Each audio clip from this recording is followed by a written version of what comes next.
What is going on, ladies and gentlemen? Welcome to your match review for Chelsea versus Aston Villa. Chelsea 3, Aston Villa 0.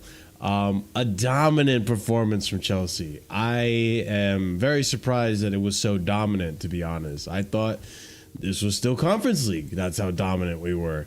And I don't think I am being over exaggerant when I say that. It was very much a Chelsea dominant performance. We had most of the possession, most of the shots on target, more passing, like all around the stats just favored us. It was such a great display from Chelsea against a team that we thought we would struggle against. But yeah, guys, you already know, before we go into the review, before we discuss everything, smash up the like button if you haven't done so already. Be sure to subscribe to the channel if you're new here. If you already are a subscriber to the channel, consider joining the memberships. There's 4 different tiers starting at 99p, and it helps out the channel tremendously. And if you're watching this in the future, be sure to leave a comment. Let us know your thoughts on today's match. I'm accompanied by the panel of Chris and Scott, myself, Marshall DBDX, the host. Guys, as usual, let's get right into it. Let's start off with the quick summary of the match. It didn't take long for Chelsea to get on the board.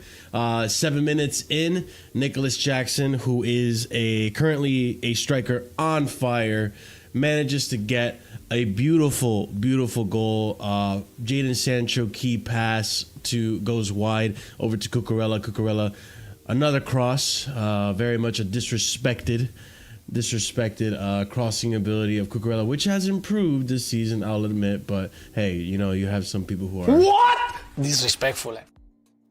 Listen, Cucurella with the cross into the box, and on the volley, pretty much, Nicholas Jackson puts it pretty much as close to the post as he can get, and it goes inside the net. Pass Cucurella, Martinez, nothing you could do about it. 1-0. Chelsea start off the game strong. The first half is just very, very much strong in my opinion. I think the first half was our most dominant display. We came out guns blazing. We had multiple chances. Unfortunately, we couldn't put them away. I believe Cole Palmer had a chance that I think Emi Martinez managed to block. I think that was the first half, I believe. And then a few other chances as well that we just weren't able to put away. Netto effective on the right wing. Noni Madueke dropped this game. A very interesting I guess not formation. It's the same formation, but an interesting choice of lineup and roles. This one we saw a Moises Caicedo at right back inverting into the midfield, which was an experiment we talked about early this season, which we will discuss today and how we like that formation or like that role for him. Later on into that first half, 36 minutes in, Enzo Fernandez finds himself on the scoreboard as well. 1-2 link-up play with Cole Palmer through the middle. Cole Palmer passes it to him. He flicks it. Enzo Fernandez flicks it up in the air, and then on the volley that he kind of made for himself, I would say, I don't think he did it on purpose, manages to put it past Emi Martinez again, and we are now 2-0 up at the end of the first half. Second half, more of a dominant display. I think we gave Villa a little bit more chances to create. I don't think it was very much, to be honest. I don't think they made anything clear cut as far as I can remember. And 83rd minute, Cole Palmer with a brilliant goal. A brilliant display from him, a display that I think he needed. He's been pretty quiet in recent games, and I think people have been, I would say, maybe a little too harshly critical on him for lack of GNA in recent games, and maybe a little bit lack of good performances, which again we'll discuss. But today, shows up, gets a goal, gets an assist, a brilliant goal as well, and Chelsea leaves Stamford Bridge today. Home game 3-0. We find ourselves third or second. Third in the league because of alphabetical order, because across the board, I believe the stats between Arsenal and Chelsea are identical. Same goal difference, same goals in favor, wins, draw, losses, everything identical. The only difference being that A in Arsenal comes first before the C in Chelsea. So in third place, not second place, unfortunately, but above Man City, along with Brighton, who is above Man City. Man City just absolutely dominated by Liverpool, I would say, today in today's results. So a very interesting table, a very interesting point into the Premier League. We go on to face Southampton next, which I believe is going to be an expected win. However, very much in a good place for Chelsea, I'll say that, and a lot of really good things to discuss. And yeah, I mean, Scott, we'll start off with you. Let us know your thoughts, man. What'd you think about today's game? Best performance of the season, I think, from start to finish. Especially when you consider the level of opposition, as well as everything else. I think that, yeah, it was just incredible. I think that there were certain players that solidified their position in this team and solidified their standing in the league. And yeah, like there's no complaints from me today. And even the guys off the bench, that's what's impressive, is like the guys that came in off the bench. Badiashile played right centre back, and considering that's not a side of the pitch that he's played before, and it can be difficult as a centre back, especially a young centre back playing on a side you're not comfortable with because of how you need to defend. It was solid when he came on. No issues at all. For the others, Madueke got an assist. I'm a shamelessly shout that out. Everyone was telling me about how he's got no assists. He now has one. Hold that. True. Apologise to him now, shamelessly. And yeah, even like Nkunku and that, and like Felix, even though they didn't do too much in the grand scheme of things, like the level didn't really dip to the point where like they were noticeably bad. Yeah, just a fantastic all-round performance. Like, I don't have any complaints, and it's fantastic that we finally got to see like the starting winger partnership we wanted. We got to see a weird midfield three with Caicedo inverting and Enzo playing slightly higher up, which meant that we could do the stuff we were doing at the start of the season in terms of like having Palmer as the right 10 in the half space, and we didn't lose any. Like, Enzo wasn't a bum. Like, this is what we were doing at the start of the season. The literal only difference is that Enzo was playing like garbage for the start of the season, outside like a couple games. This game, he was okay, I thought, up until the goal. From the goal onwards, he was a completely different player.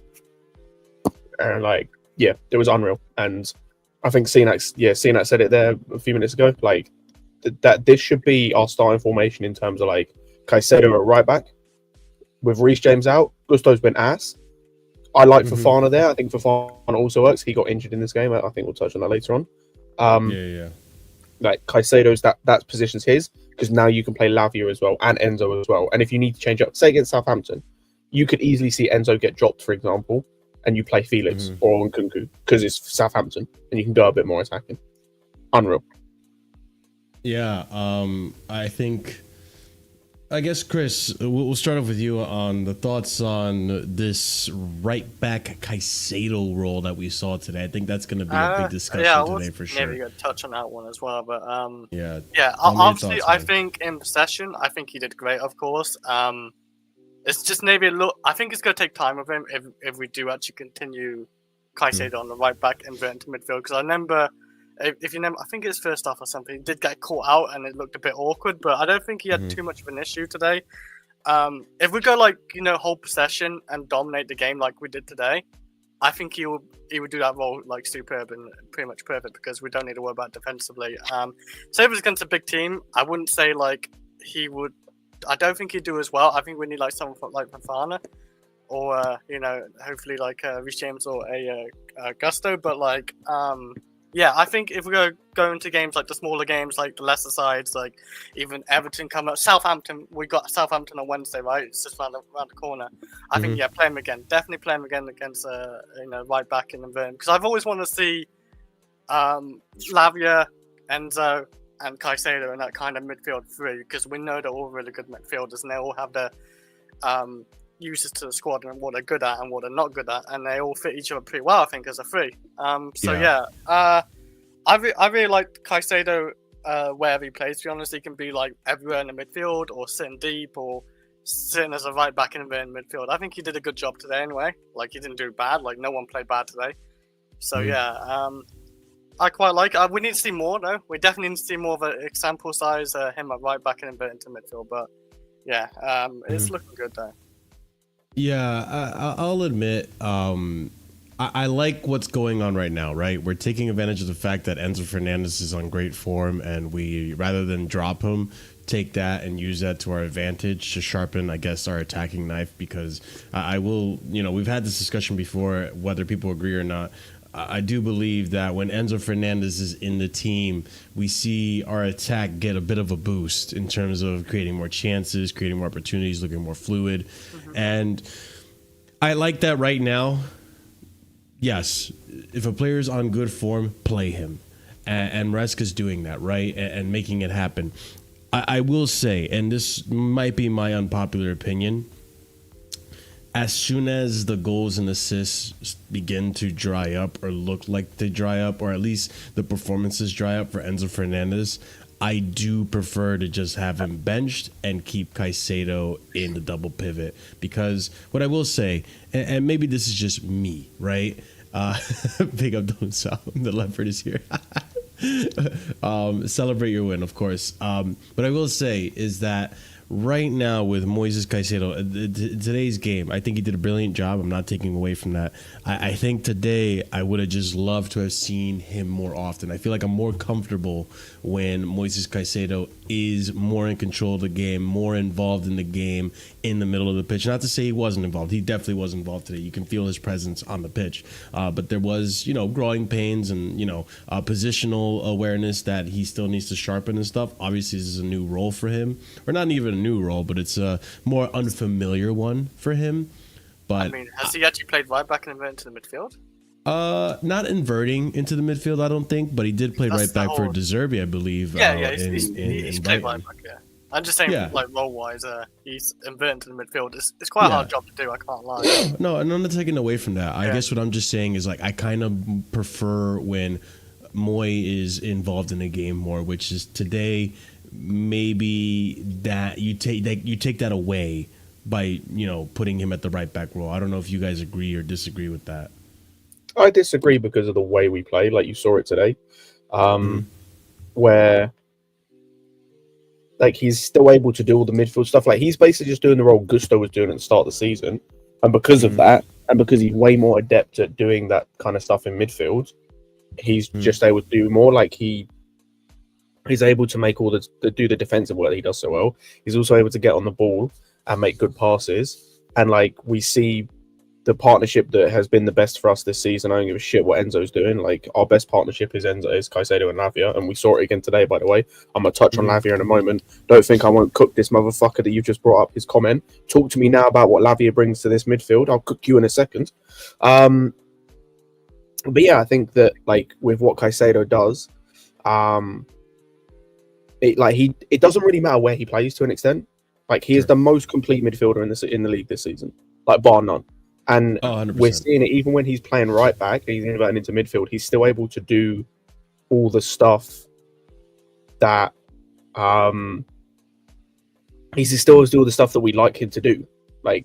And it kind of doesn't really matter where he's playing. He's just incredible. It doesn't really matter. And he's the midfielder we paid for. This is the midfielder we expected, and it kind of, to an extent, so much more. Yeah, he's just nuts. As is the midfielder next to him. Yeah, I mean, Chris, what are your thoughts on that right back role? Do you think? We've already spoken about the right back, but what do you mean? What I'm saying is, in terms of do you prefer to keep him in that position, or is this a temporary thing? Because again, this is we got to remember, this is one of the only ways without changing the system to really incorporate the three of them, which we said which I remember saying at one point. I think all of us said at one point is that I think the only way this works, where Enzo works in the system, is when there's three midfielders to cover his back. I'm not too sure because it's hard to say because I think we're for example, the Leicester game or even the Brighton game when I saw Enzo play that game, he was pretty good. But I think if we're dominating, I think Enzo's fine. It's just if we're getting attacked in that midfield and it's just Caicedo trying to deal with a lot of it, then it's a bit of a problem. So you're gonna need a Lavia. But if you're talking about Caicedo, no, I wouldn't want to see Caicedo always playing right back inverting because Caicedo's too good of a midfielder to go up, because when he's playing that midfield with like Lavia, for example, he's like everywhere. He's running up and down. He's everywhere in the field. He's still pretty much everywhere, right back basically. But I think if you're dominating games like this, the smaller games like Southampton, and we got no right back like Reece James, and like Scott said, Gusto's just not playing well. He isn't this season, sadly. And we've got no Fofana now as well. So it's I think, a situation like this, you try and make the best out of it, and you've got to play maybe Caicedo in the right back and invert into the midfield. What I don't mind, and I do kind of prefer with like games like Southampton, it's fine. It's no issue for me. Caicedo does Caicedo things still. But you wouldn't feel comfortable having this, like, to go up against Spurs, for example. I would. Chris? I mean, we're going to have to probably. I think from now we've got to keep trying. I think we have to. Well, actually, maybe not, because Malagusto did play a little bit like, today. Yeah, is it like 2-3 games away for Tottenham? It's next weekend, pretty much. Yeah, next weekend. And there's no Fofana. No yeah, Fofana. we're gonna have to keep trying something like this, and I don't know what other centre back we're gonna have next to him, but we'll probably have to do it. I think maybe, and I don't mind it. But for me, seeing that mentioned earlier, he starts in this right back inverting thing until Reece James is back, and then a conversation's to be had because then like the question is, if he doesn't start a right back, and say he starts in midfield, who starts a right back? I mean, Fofana can do it. Who's injured for 4 weeks? And the first 4 weeks or so, yeah. I mean, if Caicedo kills it like right back in Burn, then I wouldn't mind keeping him there. If it continues working, don't change what's not broken either. Like, I always go by that. Don't change what's not broken. And the thing is like, it's just better. It's better for everyone because, as I said, we saw today, like Palmer means he's on the right half space, opposed to left half space. He links up with whoever the right winger is, and it didn't matter who it was in this game, whether it was Netto or Noni when he came on. Like the link up was amazing the whole game. You see it with Enzo, even when he's a liability defensively, which he still was at times today. Like there was a few moments, and especially in the second half, where he just gets breezed past. I remember there was a moment Barkley did like a La Croqueta on him or something, got past him. You still have two guys in front of him. You still have like you're not then exposed where you've got a guy running at the centre backs. Like if Enzo gets beaten, which he will at some point in the game, you've then still got two beasts in front of that back line to deal with it. Yeah. You don't expose the defense as much, which is and it then means we get the thing in defence where like we have whoever the right centre back is now as the actual right centre back, Colwill in the middle, who was immense again today. Don't chat to me about he's shit because of all this nonsense. Wait, who's been saying Colwill was absolutely immense. He was, yeah. And then you get like Cucurella doing Cucurella things. Well, bro, he can do anything, so like it doesn't really matter for him. Yeah, Cucurella just, I mean, talk about a best left back good in the player, world, man. I mean, listen. Bro, Sam. Yeah. Wait. Let the man cook. Let the man cook. Where do you find all these clips now? Like, you find the new ones daily. I'm loving them. Yeah, so by the way, fun to just find. on him quickly, I know he is the best left back in the world, bar none. And some of us, me, knew this was going to happen because he was best left back in the league at Brighton. With one poor season, and then all of a sudden this guy's back. So some of us were always on the train, but some of us had you had to get off, didn't you? Hey, listen, I never got really off the train. I didn't think he'd be the best left back in a league, but I knew he was a good Did player. it once, he can do it again. Exactly. He's a good player. I mean, let's actually. I do want to bring up the team in general. I actually just saw Unai Emery's comments here. As we're going along the stream, ladies and gents, I am finding clips and stuff from the match today just to discuss it as well. So do bear with me. But let me go ahead and show you this right now. Unai Emery, Chelsea showed today that this year is different. They are stronger. Don't have doubts last year. Their physical capability is higher. They deserve a win and showed their power this year. And listen, I think in today's game, it's great to discuss this Moises Caicedo role and Enzo and how Maresca is like figuring this out, because I think at our best, and against these sides that are going to be tough, I think today's game was a big test in terms of what we can do in the midfield. Because you have, obviously, they were missing Onana, which I'll bring that up in a bit, right? But they still have a strong midfield. McGinn in there. Who else is it? Douglas? No, Douglas Luiz's not in there anymore. Tielemans. It was Tielemans and Kamara today. Kamara. Still a strong midfield, but because we were able to put Moy in that inverting role and have those three in the midfield along with Cole Palmer to form that box, right? It was just too much for them. They couldn't handle it. And I am curious to see if we can get away with doing something like that against a strong opposition. Like, I don't think we'll have an issue against Spurs, but when we come back and face Man City at the end of this run of games that we have in January, I'd like to see what experiment we're going to do, right? And who's going to be available and who we're going to play and what Enzo Maresca is going to do. Speaking on the team as well, though, Enzo Maresca has won 38 of his 59 league games in charge of Chelsea and former club Leicester City. Draws 8 and losses 13. Since the beginning of last season, no manager has won more such matches than the Italian across England's top 2 tiers. So Maresca, I love Maresca, but this stat is so bollocks, man. Maresca is cooking, man. Once again, Enzo Maresca has won 38 of his 59 league games in charge of Chelsea and former club Leicester City. So both clubs combined that he's been in charge of, he's won. What's that in win percentage? It's a like 70-ish% win percentage or something like that. I would say, if I had to do the math right. I mean, I'm sure there's some people in chat that can help us out with the math there, but it's impressive. It's impressive. And again, only 13 of them have been losses. Only 13 losses in his last 59 games. It's so impressive to see. This guy has been such a great appointment for Chelsea so far. And then we continue here. Chelsea have lost just one of their last 14 home matches in the Premier League. Wins 9, draws 4, while their total 10 league home wins in 2024 is their most in Stamford Bridge in a calendar year since 2021. Also 10. We win what? I think our next game is at home, or is it away? I think it's away. No, we're away to Southampton, away Spurs, and then home against Brentford. If we win against Brentford at home, man, I'm just saying that we draw that up. We draw it up. Actually, no. Yeah.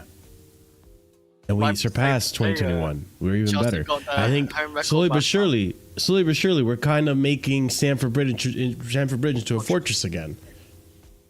Go undefeated in there, at least. Like, I love to see it. The development of this team is insane. And listen, I'm not going to entertain until the end of December this whole, we're challenging for the league and stuff. I mean, we have our deficiencies, right? And today we didn't really see it. But, I mean, Sanchez is still there. You know, he still has his moments where, you know, he had his hiccup today where he's supposed to catch the ball, doesn't catch the ball. And it's like, okay, we got lucky with that. He still did good today, though. Yeah, I don't rate him, but he did a hell of a pass with his head. No, but, again, everything's been looking so up and up for this team. You know what it is with Sanchez? Like, there's two things. Number one, the bar is in hell.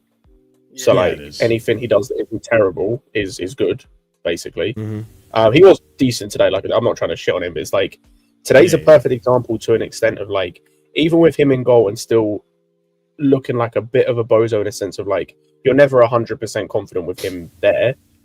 If your defenders in front are competent, which they were today, like, they were insane, like, all of them, there's no real worry, like, because like there was a moment, like we say, it was just the catch. Like there was a moment in the second half towards the end where he comes out to try and get a ball from Duran and completely misses it, and Cole will have to save the ball off the line. Cole did that twice actually, took the ball off the line twice, but there was especially the time in the second half where he did it where like that's a goal if Cole doesn't stop it, and that's all down to Sanchez being a bozo. So it's like there's still that in him, and there will forever be that in him, but because the defense stepped up today and were nuts, like, didn't really cost us. And we got the clean sheet, which is I'm pretty sure that's only our second clean sheet of the season, if I'm not mistaken. Might be our third, but I don't think you're wrong.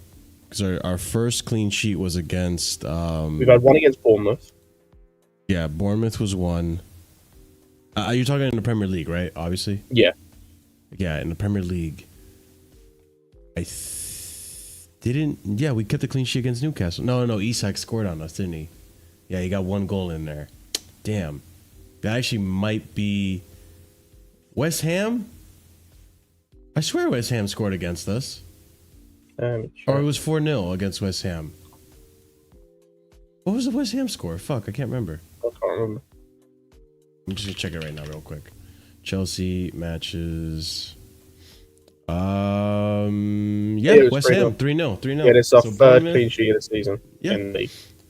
I mean, hey, listen, I think that's more than what we had under Poch last season so far at this point. I'm pretty confident in that stat.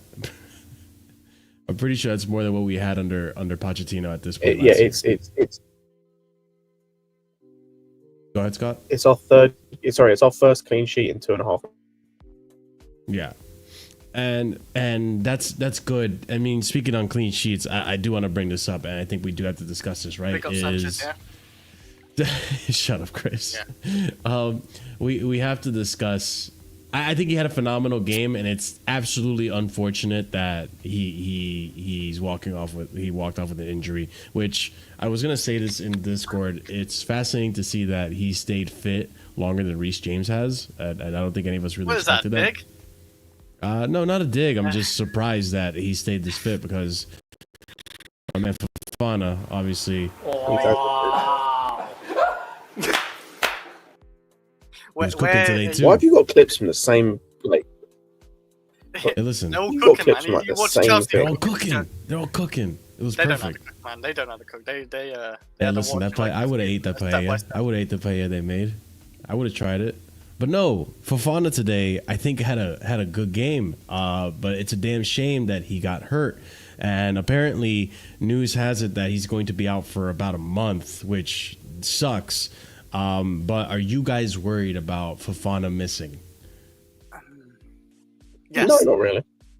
I'm a little bit worried because okay. In all fairness, we've been seeing Badiashile performing pretty well, and I'm hoping this is the start of Badiashile, performing better and better, over the season now, and he just actually gets back to his old self somewhat. But I'm still a little bit worried because he's a good right-sided centre back or good right back who can just sit back. And yeah, I think we're fine against Southampton, maybe even still Tottenham, and who we got in that Everton. Yeah, I don't know. Yeah, we have Everton. I'm trying to think fast stretch what games we got. If it's an easy games, then not too much. But it's lucky we just got out the hard run, I would say. And I mean, I'll tell you right now, Chris. It's Southampton, Tottenham, Astana in the Conference League, Brentford, Shamrock Rovers, Everton, Fulham, Ipswich, Crystal Palace, Bournemouth, Wolves, and then Man City, January 25th. Wow, he'll be back by then. Yeah, he'll be back by he'll be back according to reports. He should be back. Well, not reports. I should say according to the press conference, he should technically be back by Bournemouth if it is 5 weeks. Bournemouth or Wolves. So by the time we play City, I think he should be training again. Who would you start in the next game? By the way, Badiashile or Tosin on the right side? That is sure. It's not even close. Yeah, I'm thinking Badiashile. Really, it's not even close. No, like I'll be real. Like that's like one of the only. It's not negatives, but it's one of those things of like almost like I told you so moment for me where it's like I think it's just damning the fact that like as bad as Badiashile has been this season, and like because he's been bad, like he's been arguably our worst centre back this season up until the Leicester game. Yeah. Like, he was good against Liverpool, but outside of that, up until the Leicester game, you could argue he was probably our worst centre back. It's damning for Tosin that like Badiashile is now ahead of him on the pecking order, even as a right centre back. Mm-hmm. Like the fact that it was Badiashile that came off the bench instead of Tosin for me just highlights what a completely pointless signing that was. As I said, that's we got him for minor negative or nitpicky thing from me. Would you say it's pointless or just Yeah, it's pointless. a little bit underperforming? I would say. No, it's pointless. Okay, I mean, but it's pointless in a sense of like obviously it didn't cost us anything in terms of money. Yeah. Did for wages, but it's like it's more of like what we signed. Like we signed a 26, 27-year-old, like who was meant to be apparently Fulham's best centre back, which I'll be real, I don't even know if that's true anymore. Who's come in, has played Conference League minutes and has been okay. Has been pretty bad in the league, I think, when he's played. Really? And will, like, he's literally just, we brought him in because he was free and he'll be sold for a profit, like, within a season or two. Scott, I don't think it's like that pointless because we still need like our centre back depth. And it's just that little filler until we maybe get another centre back and we can move him on. And yeah, we got him a free. So I feel like it was a great business for Chelsea. I don't think it's like completely like, you know, pointless. I understand like if you look at it like, oh, he's supposed to come here and actually be something like bigger and better. But like as a squad player, like for the Conference League or Carabao Cup or FA Cup and play games like that, or just maybe be subbed on, I think he's you know, it's going to be like somewhat successful and we're going to get probably a decent amount of profit, obviously, because no money we paid. Yeah, we'll get profit because it's free, but like in the sense of what he actually brings to the team, it's a waste of time. Like you can't tell me outside of the money, right? And that's the only argument people really have. There's no difference between his signing and the Dewsbury Hall signing. Yes, in a way, because like Dewsbury Hall's there's no difference. What do you mean? What Marshall and Matthews, there's no difference. They're both fourth choice they're both fourth choice in their position. That's quite now fourth choice centre back. Dewsbury was the fourth choice midfielder. Like they're both on around about the same way. I think Tosin.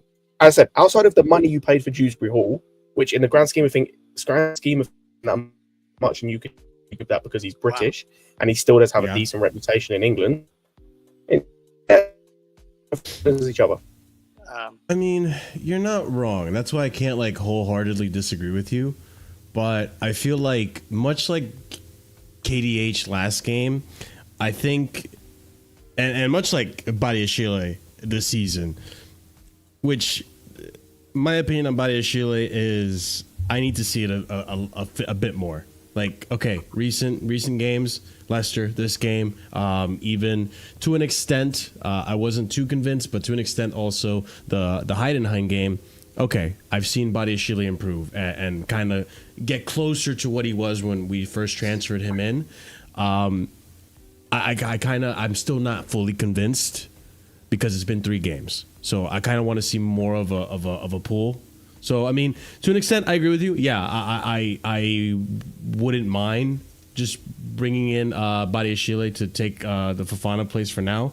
But part of me, for whatever reason, maybe it's the experience, feels more comfortable just bringing Tosin in there because I feel like the errors that Tosin has made aren't like the errors that Badiashile has made that have been more detrimental. I could be wrong, and I could be seeing it a bit skewed. At Chelsea, Badiashile's made more. But yeah, I mean, this season alone, Badiashile also makes a more of an impact on like the field. I feel like when he's actually in good form for sure, and so. Well, we all know what Badiashile could do when he's like on it, right? Like he has such great playmaking ability from the back. Like his passing ability is bar none amazing. But I do, you know, for me it's the defending aspect of it that worries me. And those moments where it's just the lapse of concentration where he just gets caught asleep. Like against Spurs, like I could see something like Kulusevski just burning him, right? Like I that makes me nervous. But I mean, Tosin, I don't know. I feel like Tosin gets a lot of hate, but at the same time, maybe it's something that with more games, maybe we'll see the best of Tosin. I don't know. It is his first season. Where Badiashile, he's been at the club for 3, so there's like, you know, a few factors that don't make me very confident in Badiashile. But look, I'm all for giving him the shout and seeing what he could do. You know, like I'm all for trying it. Like he hasn't put a foot wrong in the last 3 games. At least nothing that's cost us the game. So that's where I'm coming from, Scott. Go ahead, Scott. Just going to correct something in that comment, by the way. If you could bring it up again. They signing for a player that knows. They never played together, by the way. This manager and Tosin never ever worked together. Hope this helps. Yeah, no. He was a Man City Academy project, but it was before Enzo Maresca was involved with Man City. You know? So it was before. Yeah, Tosin left didn't to know say he Maresca left prior. permanently the same summer that Maresca became coach of the Premier League 2 team. Same with Jadon Sancho. Jadon Sancho didn't know Maresca prior to Chelsea. They didn't work together. Sancho had left Chelsea by then. That's it, but I get your point. So yeah, I guess you're comfortable with Badiashile in the center back position against Southampton. I think we could get away with that for sure. Against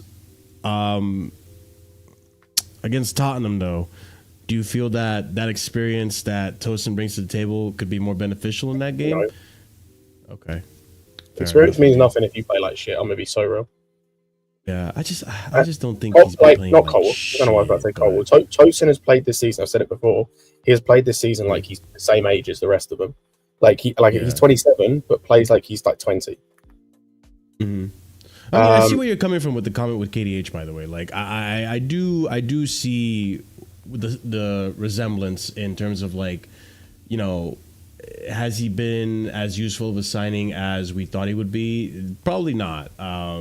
I thought he would overtake Fofana's role in the team, and Fofana has done a good job to prove to Chelsea that he deserves to be the starting center back with Levi Colwill. I think we've also seen him improve drastically this season over the course of the few games that he's been starting. So that's, to me, it's impressive. But yeah, I don't know. I'd say yeah, fine. Let's see what Badiashile's done, because, like I said with Enzo, right? If he's on good form, let's keep it going. But the moment the form starts to dip a little bit, maybe change it up. And as of right now, I'm still looking at the center back market, thinking we need another player there that's not Badiashile. Like, I'm still in the pool of like, maybe we should move Badiashile on. I don't know if you're in that same pool, Scott or Chris. I want to see after the season, because I'm not going to say throw Badiashile out, because I don't think. Oh, you're not waiting. So January, you're not making a move? Not for Badiashile now. I got. Oh wow. Okay. Like, so you're willing to wait till the end of the season? That's interesting. Okay. Yeah, because like I thought the first season he had was really good. The second season under Poch was terrible. Obviously, he had a shaky start this season. I think he's starting to come to his own a little bit more, and maybe a bit more confident. I don't know. It could be that as well. And I want to see what he does this season, because I don't think he's actually finished as a centre back. I don't think you truly believe that either. I think you want to like give it a chance. Maybe, I don't know. Maybe you want to throw him out in January. I don't know. I've ever thrown out Sarcasm before. I said it from the start. I don't think Sarcasm suits Enzo Maresca and the way he plays. Disassi has to be the one. Disassi has to be the one that leaves first, in terms of like, if you have a pecking order in terms of who needs to leave first, sort of thing. Like, it should be Disassi. There we go. Yeah. Disassi first, 100%. After that, I think it's a debate. I think it all depends on like who's performing by the time we get to January. And that's the thing I'll say about Badiashile at the moment, is like, as long as he keeps performing and playing like he did against Leicester and did today and did against Liverpool, like, you'll hear no complaints from me, because like that's all most these players have to do, just perform, and like then you'll hear no complaints. So if he just keeps going as he's doing, like he did today, then there's no reason why he shouldn't start until Fofana comes back. I mean, at this point, it's his position to lose, really, because it's not Disassi's. And like I said, I just don't think the trust with Tosin is there, and I understand it. So yeah, like I just carry on as it is, because he was good today. Don't really seem to change it. Him and Colwill seem to have a good partnership as well. From like obviously it's a really small sample size. Yeah. But I think that you've got this. Sorry, not Disassi. Badiashile bringing the like the physical side and the aerial presence that maybe Colwill doesn't have as much of. Yeah, I think it was good today, and like it should continue against Southampton. And then the only way it doesn't is if he doesn't perform, and then you change it. Like that's how things work. To answer your question though, Chris, I'm of the belief that for me, I'm so 50-50 on them. Like, big up RSM. I haven't really decided on who I would want to go first. Literally lost Chris as I was answering his question, but okay. So for me, it's I'm thinking like the Sassy last season, I think got a lot of slack that he didn't really deserve He was set up in a system with Pochettino, which was not nearly as defensively sound as this one was. But this season, Disasi is playing more of a role that I'm pretty sure all of us can tell he's not comfortable with, which isn't my problem. It isn't Maresca's problem. It's on Disasi to fix up and like get better at that position if he wants to roll in his team. Whereas Badiashile last season as well in the shitty system didn't look good, looked horrible. To be fair to him too, he was recovering from a hamstring injury this season. On and off games. His worst game I think was Newcastle game where we saw howler after howler from him.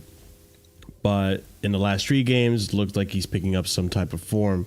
So I mean, in January, I don't see myself really going for one or the other. I think it's either or, but it could turn around in these next few games. To answer your question, Chris, like it could turn around, and I could be like, you know what? Let's just hold on to Badiashile and Disasi and see what happens in the summer.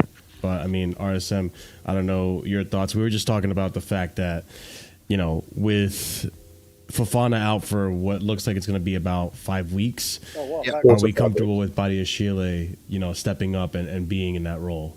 Well, comfortable. I don't think any of us are comfortable, right? I mean, we've always had questions about the backup defenders that we have. But I think if we're talking about which one has to go between both of them, I think it's gonna have to be Disasi, especially if we're going to be looking to try to replace Fofana. I'm gonna be honest, like. The profile of Fofana is he's rapid. He's able to get back quickly, right? Even though he came back from the injury, he still had pace about him. And I mean, we even saw it this game. He had the Boza moment, and the reason why it was a Boza moment is because he beat the man to the ball, and then he couldn't control it and let Watkins get by him. Well, that's literally how he. Sorry to interrupt. That's how he gets injured. He gets ahead of Watkins, goes to make a touch, and slips. Like he slips on the ball. Yeah. But so I think Disasi has to leave because Disasi is never going to be able to provide the pace that we need going back, especially if going forward we ever want to somewhat regularly play this system. We can't have anybody in that back three that is slow. Like they're just gonna get targeted and they're gonna get beat. And then what? We're constantly in 2v2s or 3v2s in behind because Disasi gets beat. Like I think it has to be Disasi that leaves, unfortunately, for him. But I think like he's the one that's gonna have to be left holding the back because I think Badiashile as well, even in the conference league, has had way better performances than Disasi. So you know, it is what it is. Game's the game. Yeah. The game is the game, and whether it happens in January or not, time will tell. I could see it happening. I mean, you guys are convincing me more and more it's gonna be Disasi, which I feel. Listen, this is just me kind of trying to be as fair as possible. I do feel bad for the guy because he's not playing the position he wants to play in, which it is what it is. But one guy that we can talk about that I think is solidifying himself to be in this team for years to come. And honestly, I'm all for it because he's really turning out to be that defender that he needs to be. And with Fofana too. I mean, I don't want to discredit Fofana. Is Levi Colwill, man. This guy today, another good performance. He's been our most consistent center back. I can see him, and listen, I don't think I'm jumping the gun when I'm saying that. I can see that in a few years from now, he's going to be our Van Dijk. Like he can be our next world class center. Wait. Who's No. Colwill, not Fofana. Oh, I thought about Fofana. No. I was just giving Fofana. He almost had a heart attack. He's like, Fofana. No. What do you mean, like Van Dijk, like level of centre back, like just? Like I'm not saying he's gonna be as good as Van Dijk. Time will tell with that, but I think he's going to be that staple in the back, like how Van Dijk is a staple and the glue for Liverpool. Like I can see Colwill being that guy. A vocal leader, a presence in the back. Vocal leader, a presence, keeps the defense in check and together. And Van Dijk's aerial ability, presence, is something else. And I don't think Colwill would be like, but passing wise and all that. Colwill could be one of the best passing center backs in the future for sure. Bro, those passes that he's been pulling off recently is absolutely insane, dude. Like it's kind of crazy how good he is. And dude, that's what I was saying last season. Like I wanted to see that from Colwill, and it was stripped from us. Like that was last season was the first season we were gonna get Colwill, and we were like, all right, cool, we're gonna cook something. We're gonna get that Colwill from Brighton, and Pochettino, Mr. I am not a clown, robbed us. I am not a clown. He just robbed that. Poch is actually a terrorist. He wanted to literally have us give Cucurella to Man United so he could play Colwill. Like that man's a criminal, bro. Like No, to be fair, is like so bad. no, in fairness, I don't think he wanted to give Cucurella up. Like that's why he played him. He cup tied him. That's the only good thing Poch ever did to this club. Yeah, that's Cup a shame. tied I don't think he Cucurella, realized he was doing it though. To be honest, Yeah, I that's think what I'm he did saying. it by I mistake. can't credit him with that because I think, anyways, regardless. Yeah. No, I agree. I think Cole's definitely been immense. I think he obviously still has his moments in him, right, where he could definitely Yeah. be better, but it's looking like he's getting back to not even like back to his best at Brighton. I think he's in certain aspects even surpassing it. So yeah, I'm happy with him. Yeah, I'm happy to see, like you said it right, like that passing ability to see from him again is just great, because we need that. We need multiple avenues in which we can create. Like it can't just be like the last thing I want to do is do what Arsenal are doing right now, which is be so dependent on Martin Odegaard to have a system that works. I want to be able to lose. Well, I don't want to lose any players, to be fair, but I want to be able to still function despite players not being available. Yeah. So if for example, Enzo Fernandez and who else, Cole Palmer, were to be injured, I want to still be able to have creative outlets like a Levi Colwill that can thread a ball through the midfield and find a run and stuff. Like we saw that with Benoit. That's what made Benoit so good that first season, the fact that he could do that and still play make from the back. Thiago Silva did it often as well, although he was a little bit slower on the ball, but regardless, he still had that ability. Having a deep lying playmaker like that in Colwill, I think is so useful, and I'm just happy to see it. I mean, any other positives we want to talk about Colwill before we move on to more players that obviously we got to talk about? I guess the only thing is, especially from the beginning of the season, I think, because I saw a tweet that reminded me. Like, I remember when people were saying our season's over because we lost 4-1 to Celtic. I think something that he's also gotten better at is being able to read the play. So he doesn't have to necessarily 100%. do the one-on-one. We have to win the ball. He just cuts the ball off. He's doing that a lot more. He's being more proactive. He's being smarter with his positioning. So yeah, it's like a rising tide lifts all ships, and he's part of that. So I'm happy. And listen, like you just said it, the reading of the game. That's how you get stats like this. Blocks the ball 13 times. Has registered more blocks than Levi. No Chelsea player has registered more blocks than Levi Colwill this season in the Premier League so far. That comes from reading the game. That comes from positioning. That comes from knowing what's going to happen in front of you, so on and so forth. I'm happy that he at least managed to get a season under Thiago Silva, because I think that helped him a lot accelerate where he is in terms of his center back abilities and knowing the game as well. Anyone else thoughts on Colwill before I move on to Mr. Cuckoo himself? He sucks because he's from Cobham, apparently. No, in all seriousness, no. Like I've been saying this about Colwill. This is why I wanted him to come into the team, even after the Huddersfield loan, because I thought that he could add something in terms of just learning off of Silva at the time and just being involved in everything. But yeah, and then I think he's been very good this season. Obviously, he's had his moments where it's not been as good, but that's the case with everyone, and especially the defenders. Yeah. But yeah, he's been great this season, and he's learning and he's developing, and he has the potential to he 100% has the potential to be one of the best centre backs in this league. Whether he gets there is another matter, but if he carries on with how he's been going for most of the season, he'll be great. Yeah, and if we keep up this midfield solidity that we have today, who knows how long it'll last, but I think the only thing really holding back Colwill from having those conversations, or one of the only things holding him back, is the clean sheets, right? Obviously having clean sheets under your belt as a center back is going to help boost your stats. It's going to help, your performances look better than what they are on the pitch.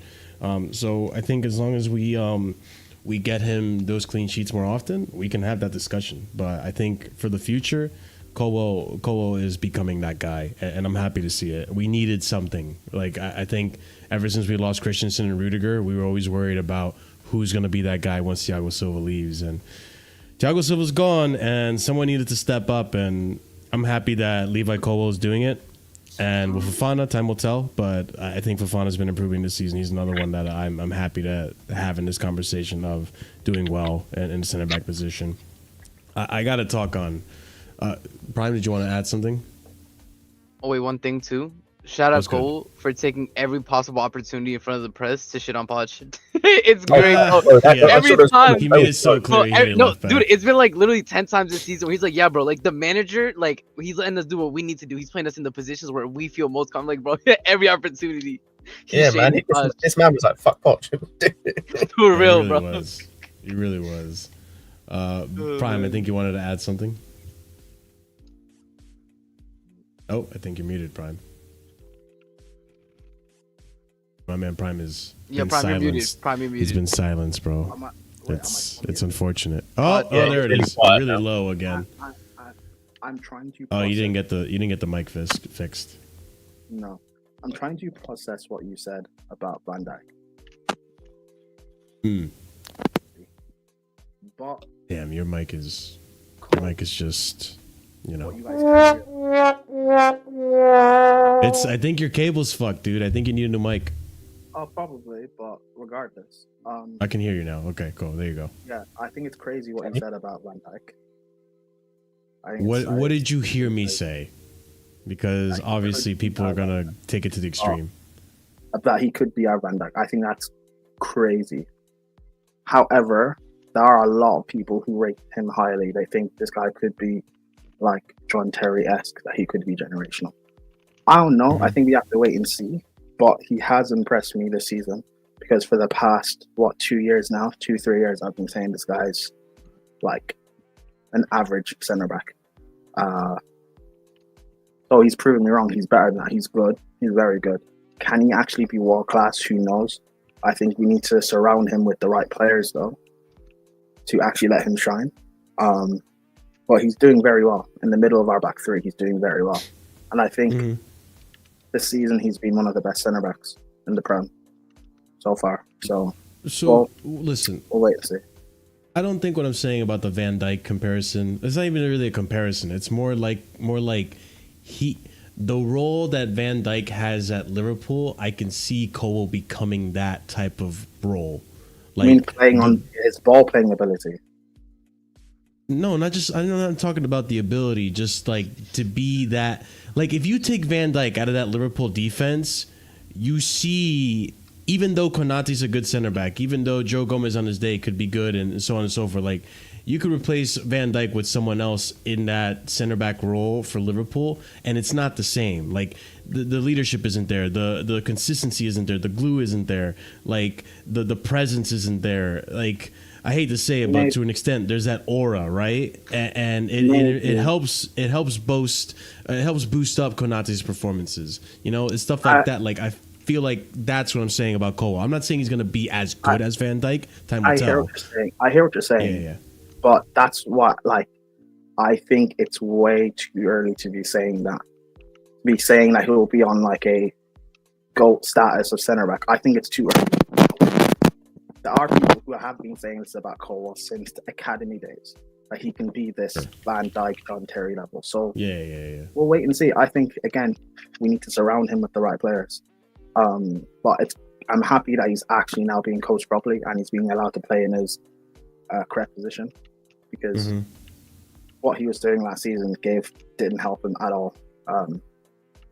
But yeah, and also what you were saying about Fofana, the fact that he got that injury now is kind of disappointing, because when Reece got his like a week ago or two, I was surprised that Fofana hadn't picked up anything yet. Because he's been out for almost 2 years and he just got his surgery as well. So the fact he's only getting his now is, I don't know, I guess kind of a blessing for us in disguise, because we don't have any big teams now. We've played everyone. Like the only difficult opposition we have next is Brentford, in my personal opinion. I don't see Spurs as a threat. They've got too many injuries in their defense to be a threat to us. Bro, Fulham should have won today. If anybody saw the game, we're going to biblically massacre Spurs. Yeah, I'm not gonna lie. It might be like we actually reincarnate Spurs. Especially if we play the team we played today. Yeah, that's gonna be, bro. That's yeah. That midfield was. Oh was my balls. god, no, bro. Can I actually show you guys some of the midfield stats one Prime is done? Yeah, let's so talk about it's one of the interesting. midfielders, I can't lie. And I think with Colwill, if he is, because Maresca keeps talking about Colwill as well, stepping up, being this leader. Back in the summer, there was talk about Colwill being a potential captain, which now makes more sense with the whole Reece James stuff.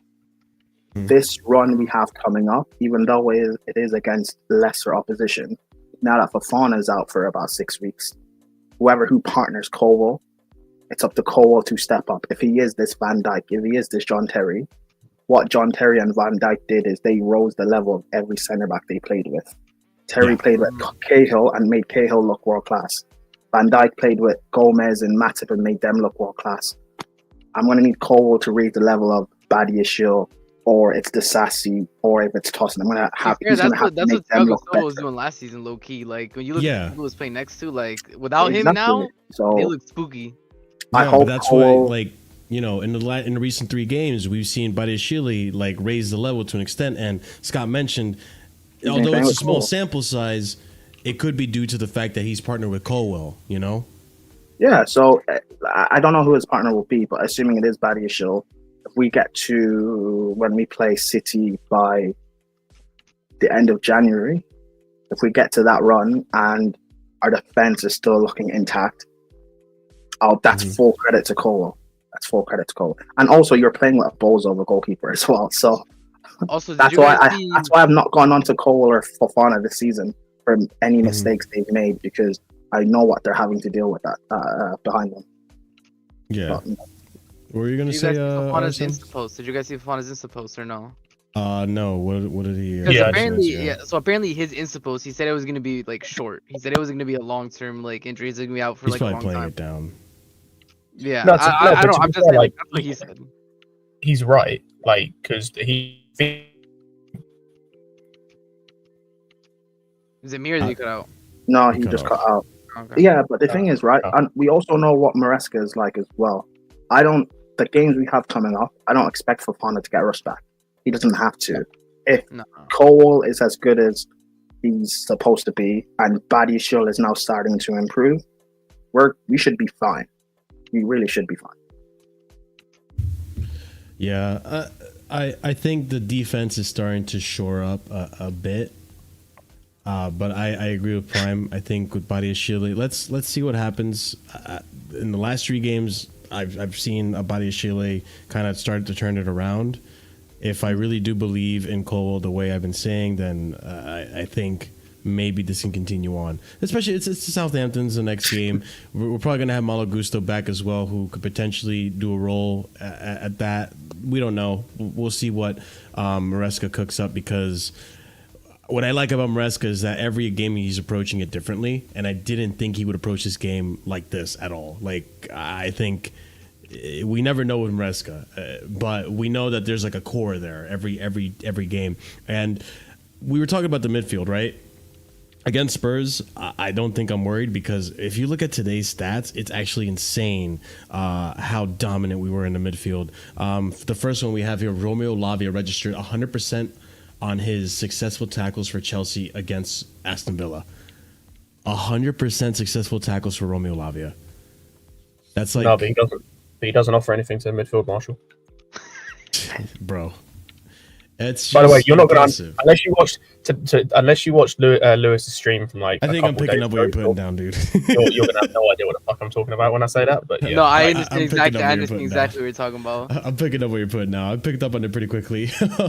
But like, it's just insane to see what he's doing. And even today, I think today he had one or two progressive passes. Yeah, like today was one of those things I was like, oh my God, this is what I want to see like more of with Lavia. I know we saw it in preseason, and I know we had this discussion that when Moises Caicedo and Lavia are in that pivot by themselves, I want to see, you know, Lavia do what I know he can do, which is more of the progressive passes, which we saw a little bit of today. But to have 100% successful tackles, that to me is like a stat, especially in the midfield, that shows just pure dominance. Let's go into Moises Caicedo. Moises Caicedo registered more successful ball recovery, 7, and more successful passes into the final third, 15, than any other player for either Chelsea or Aston Villa. 15 successful passes into the final third from Moises Caicedo from the inverted right back role. It's a joke, bro. That is crazy. That is absolutely crazy. Like I can't. I don't have can't. words. Like, Yeah, yeah. bro, today's performance was insane. By the way, like, can we talk about the receivable tags? How come he makes a clean tackle and they call a foul? Like, what is yeah, this? that was insane. I swear yeah. he's the only player that does like the cleanest tackles, and I'll be like, "What's the foul?" Or I'm gonna give him a yellow. I remember this season, I think he got a yellow because earlier in the season they literally called him a foul on the cleanest tackle you've ever seen in your entire life, and obviously he got upset. Like, nah, Yeah, man, It's he's insane. it's- Oof. yeah, it's insane. I mean, Player this season so far. I don't care. yeah, I know. I agree. Even compared to last season, like when he was on his good form, I remember last season there was a lot of he was making a lot of tackles. He was being reckless. I think he was getting away. I think last season you can argue that he was getting away with a lot of fouls. This season he's like refined that, and now like he's legitimately doing. Bro, people made fun of me for saying this, but bro, Moises Kante, he's actually like playing like fucking N'Golo Kante at times, like performing those tackles and being so good at it, winning the ball back in such crucial areas, just being everywhere. Moises Kante, guys, I'm telling you right now. That one play, I think it was in the second half where he won the ball back in Villa's half, and then Villa won it back immediately after he poked it out from the player, and then he somehow randomly appeared on the right-hand side of the field to intercept the pass from the ball he had just tackled out from the player. I'm like, what? Crazy, man. And he's relentless, bro. Like, N'Golo Caicedo does not sound as good as Moises Kante. I'll have to put it to a poll. I'll let you guys let me know in the chat, bro. But all right. So and then the other stat is Enzo Fernandez, bro. Listen, we got to talk about this guy as well. Enzo Fernandez has registered 7 goal involvements inside his last 4 games for Chelsea. 1 goal against Aston Villa, a goal and an assist against Leicester City, an assist against Arsenal, and 3 assists versus Noah. Okay, that's a little bit of stat padding, but regardless Regardless of Noah, that's still really good in the Premier League. Though. Yeah. Like, we don't need to count Noah if you don't want to, but like the last 3 Premier League games, he's involved massively. I was gonna say, have we ever had like this level of return from Enzo? Like, No, not like this. I think this is his like first this. actually really good run of GNA for us. And From he's midfield playing. against United, And the thing is, too, like, I said it in the beginning of the season, right? When we played against City. He was playing, like, in this 10 attacking 8 role. And I said, like, okay, he gets into the right spots, but you can tell, like, his touch was off or the final touch, like, the final, action failed him. Now that he's kind of refined it, now that he's kind of, in this form, we're taking advantage of that. And attacking wise, he's providing what I would hope for from him. I mean, let's even look at his goal. Let's actually pull it up. I think this is his goal. That was a really good Chibella goal, wasn't it? His goal was great, dude. It was a nice little pop up, and then like it was a great finish on that too. So it starts with Colwill, right, with the pass inside. Unfortunately, Jackson hold up play. It bounces, to Moises, who is in that double pivot role from the right back, and the 1-2 to find Palmer from this position is crazy. And he's one of the few players in our team that can manage this, which is why we always had this discussion about, our attack being more fluid when Enzo Fernandez is on the pitch and how to, figure out a way to involve them all. We were talking about this experiment, right? Caicedo at right back and seeing when it would happen. A lot of us were uneasy about it, but today it worked out, and it's against Aston Villa. Like, this is no mug team. Like, we did it against a team that's so far this season. It's not the worst. Yeah, we did it against a team that's a pretty formidable side, right? They're in the Champions League. Yeah, they're in the Champions League. And to find Palmer there, and Palmer doing a good job. I think today he had a performance he really needed. I think he got unlucky last game against Leicester to not get a goal because of Noni. He did get a goal. Oh, Palmer, sorry if you said Palmer. Bro, I'm not. Palmer, I'm doing a quiz today. I'm not concentrating. They got a lot. Thank you. Huh? Really, you have to put me down for that. Yeah, because it's normally you, bro. It's in It's all good. But yeah, Palmer then links it back up to Enzo, and Enzo takes this brilliant shot. It's a good goal. It's a good goal from Enzo. It's good link-up play. Like, he gets in the right spots. And I think even Maresca came out and said that he wants Enzo to play more of this 10 role. like more of this attacking 8? Like, actually, let's settle that. Do you guys think this is more of an attacking 8, or is this a 10 role for him? Attacking 8. Attacking 8. Yeah, because he does somewhat still trap back into that midfield role, and well, tries to, but yeah, like attacking 8. I think he likes to see Enzo drive into the get into the box or get into those dangerous areas where he can get a good pass off to the winger or a striker maybe, or get a goal. I mean, just he likes to see him like that because we saw against City. I know he played as a 10, but he likes to see Enzo more attacking and defense because defense is just not his strength. Hey, Marshall, do you know what it is? Do you know what the role is called? It's called the Kieran Dewsbury Hall role. That's what he did last year. Oh my God! Don't start this, bro. Kieran. Okay, I mean, okay, yeah. Fair, fine. The role that KDH had last season, sure, we'll give it that. I like it a lot though as well because even as we're watching this replay, you see how when Enzo is in that pocket right there, he pulls out number 2. Who's number 2? Is that Matty Cash, right? Yeah, Cash. He pulls Cash way out of position. And then the whole time during this goal, Cash is like trying to find, he's not parrying him. He's trying to like reestablish his positioning and can't get in the way of the block. I think that whole move is from the training ground, by the way. 100%. But like a player like Enzo is the one that can pull it off. Because I mean, to be fair, like I don't see Lavia doing like a 1-2 like this. I don't see. Maybe Caicedo can pull it off. No, I disagree.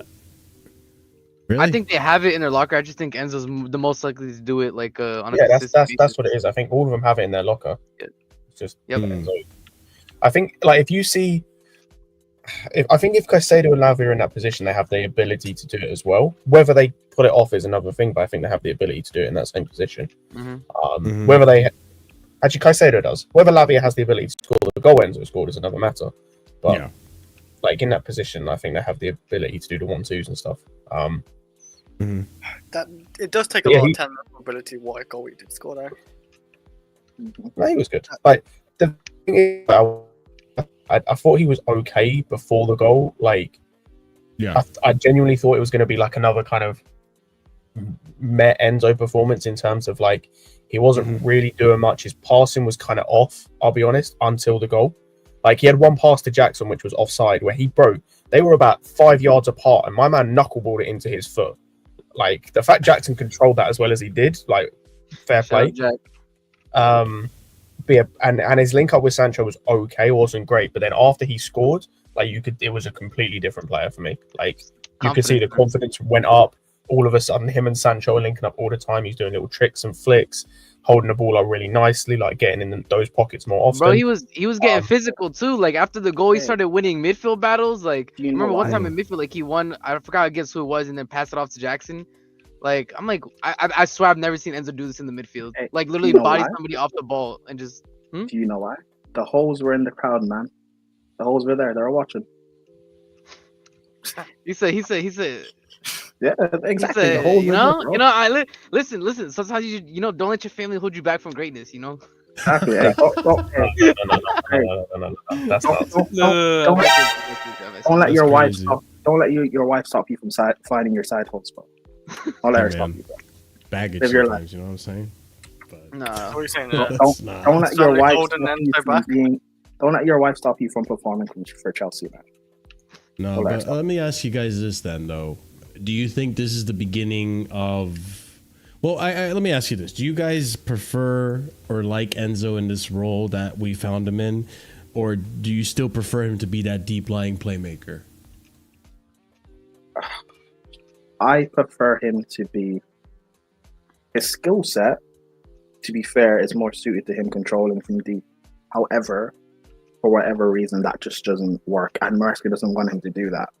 But in this goal-scoring role, if he's going to continue to perform like this, then why not?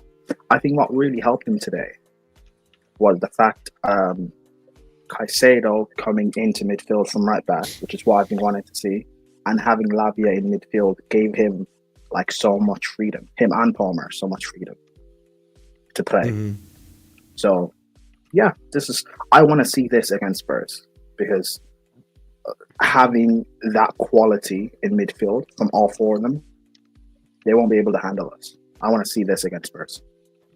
Yeah, I agree. And I think it kind of sucks for Enzo, because as bad as he's been this season, I do feel sorry for him in a sense of like, the way he is at the moment is, I agree with Prime, like he probably is better suited in terms of his skill set to play deeper, but there are certain things he's lacking in certain areas where he hasn't got the ability to play that all the time. So for example, like he hasn't really got the awareness that like Jorginho has physicality, none of that. But his awareness of what was around him was A1, it was elite most of the time.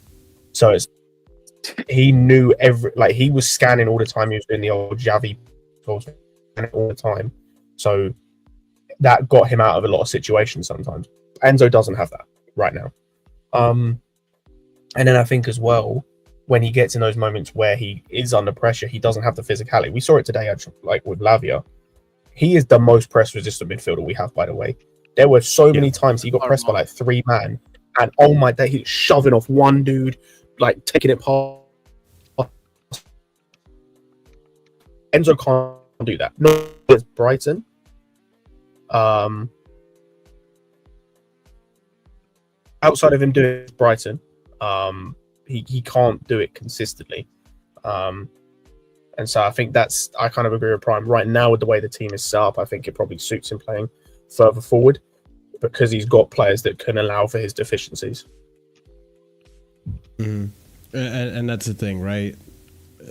With the way he's playing right now, he can get away with doing more of what he wants to do because he doesn't have to worry about exposing the center backs. And that was the big issue, is that when he does play in that deep lying role, he defensively, and I think, Scott, you're spot on with that assessment of Jorginho. I think one thing that Jorginho did well, although he wasn't like the quickest on the ball, and I know he had his issues at Chelsea, I think one thing he did well is he knew how to read the game, and he knew how to position himself.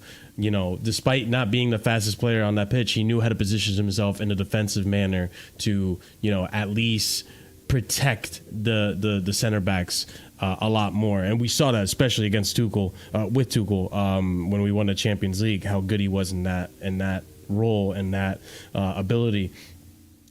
I think doing this now when you have players to back you up, especially like a Lavia, which I do want to get on Lavia, it does give him that freedom to do more of what he wants to do, take more of those risks.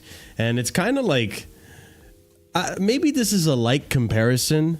Maybe I am stretching this, but it's kind of how like KDB has more liberties, or a Foden maybe has more liberties at Man City when there's a Rodri behind him.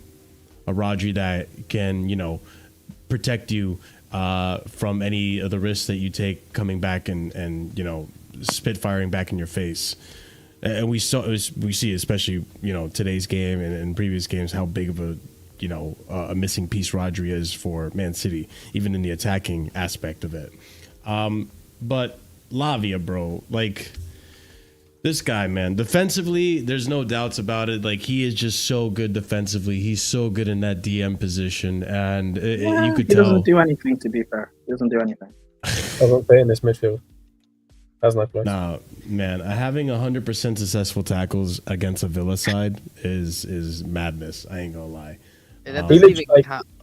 There were times he legit dominated the entire Villa midfield by himself, and that's not even me. Like, that's not like me downplaying Caicedo. But there were moments where he was against the whole Villa midfield by himself.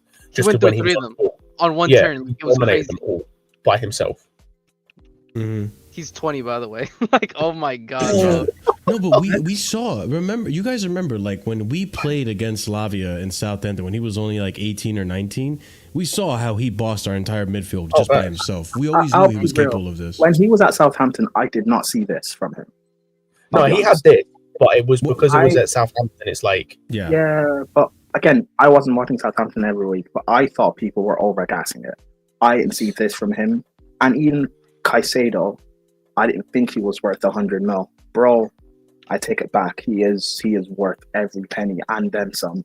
Having him and Lavia, like, Liverpool should not have allowed us to buy both. Bro, it's such a cheat code having both. Prime. I'll go one further. I'll go one further than the Liverpool thing. City do a lot of good things with this ownership. Like, I'll big up the City ownership so many times. That Lavia is one of the biggest L's they've taken. How they let this man go to Southampton, put in the season that he did for Southampton, and then go, now we don't want him. Bro. Guys, the profile midfielders we have, like Caicedo, Lavia, assuming Enzo comes good, we have Santos, even Ogu Chukwu, bro, it's crazy. We have too many midfielders, it's crazy. Bro, hold on, I gotta play this. Wow. Come on, man. Yo, we're cooking. Let We're him cooking. cook. With that midfield, bro. Cook. Come on, bro. Like, It's that's just like- cooking. Listen, I'm glad that we're taking care of Lavia's injuries the way that we are, because every time he plays, I mean, he shows us something that you're just like, and he's how old? Like, man, it's 20. it's crazy. That's a kid insane. for Like, if you ever have a chance, Prime, I think that game against Chelsea 2 seasons ago with Lavia, I think that was the moment, like, the ownership was like, oh, I really want this player. Like, Well, he our completely first game- dominated us. Our first game against us. I think it was the second game when we had Potter. Oh, And we but still had again, Jorginho like, and Colwill yeah, and all of but them. we were so shit that anyone that performed against us, I didn't really care.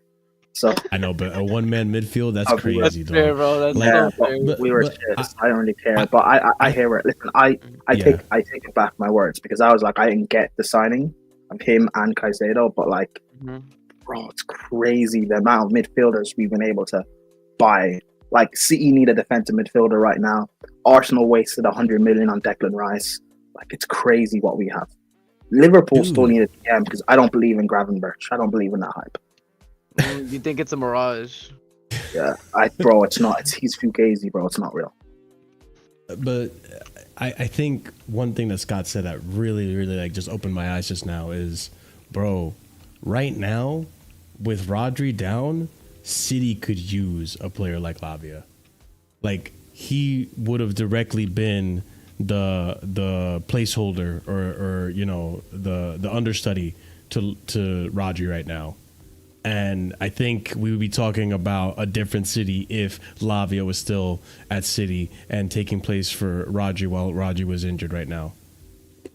I think it's that big of a difference that he would make. Like, he fulfills that Rodri role to a T. Exactly. Kovacic right now is the closest thing they have, and he's injured. Like, Scott, And we know Kovacic like, isn't that guy. we praise Scott is absolutely spot on. We praise City and we praise Pep for all the good things that they've done. But like, people gave us so much stick for KDB, for Salah, for Lukaku, but this is this is worse. Cole Palmer and Lavia, this is worse. And we're ahead of them in the table now. So now it is. I remember last time they're like, oh, but it doesn't matter. Look where Chelsea is. Because Okay. at least Now it matters. when Lukaku, Salah left Chelsea, they weren't like, maybe Lukaku, but Salah was awful at Chelsea. KDB, fine. We also had, but we like, fair enough. We still won titles and we still had a potential future. But with City right now, they need Cole Palmer, they need Lavia, they needed those two players right now. And the thing that's nuts as well is like, it's I think it's an indictment in terms of like the way that City use their youth, because like their academy, because they have a nuts academy. That's the thing, and it's like, so Lavia, I think the season before he went to Southampton was the best player in the Premier League too, which is I think the same season they won the league under Maresca, maybe. Might have been the same season. I can't remember, but I think that season that before he went to Southampton, he was the best player in the Premier League too. They went to Southampton, and then I don't know if they had a buyback clause or a first refusal, whatever. The fact they never did anything is nuts, like nothing. And then They just kind of let him walk. It's crazy. yeah, they let him just go. But that's what City always does, right? They did what Chelsea's been doing for years, which is sell their academy players to fund those, you know, world class players that they want in their first team. I want to go back to what Prime said, because, like, I mean, is it the level of KDB and Salah? I don't know, because I feel like that's kind of unfair towards City, because at the time, let me think, like at the time when City let go of Lavia, they had Fernandinho, right, who was still playing decently. No, enough. they didn't. No, they didn't have Fernandinho.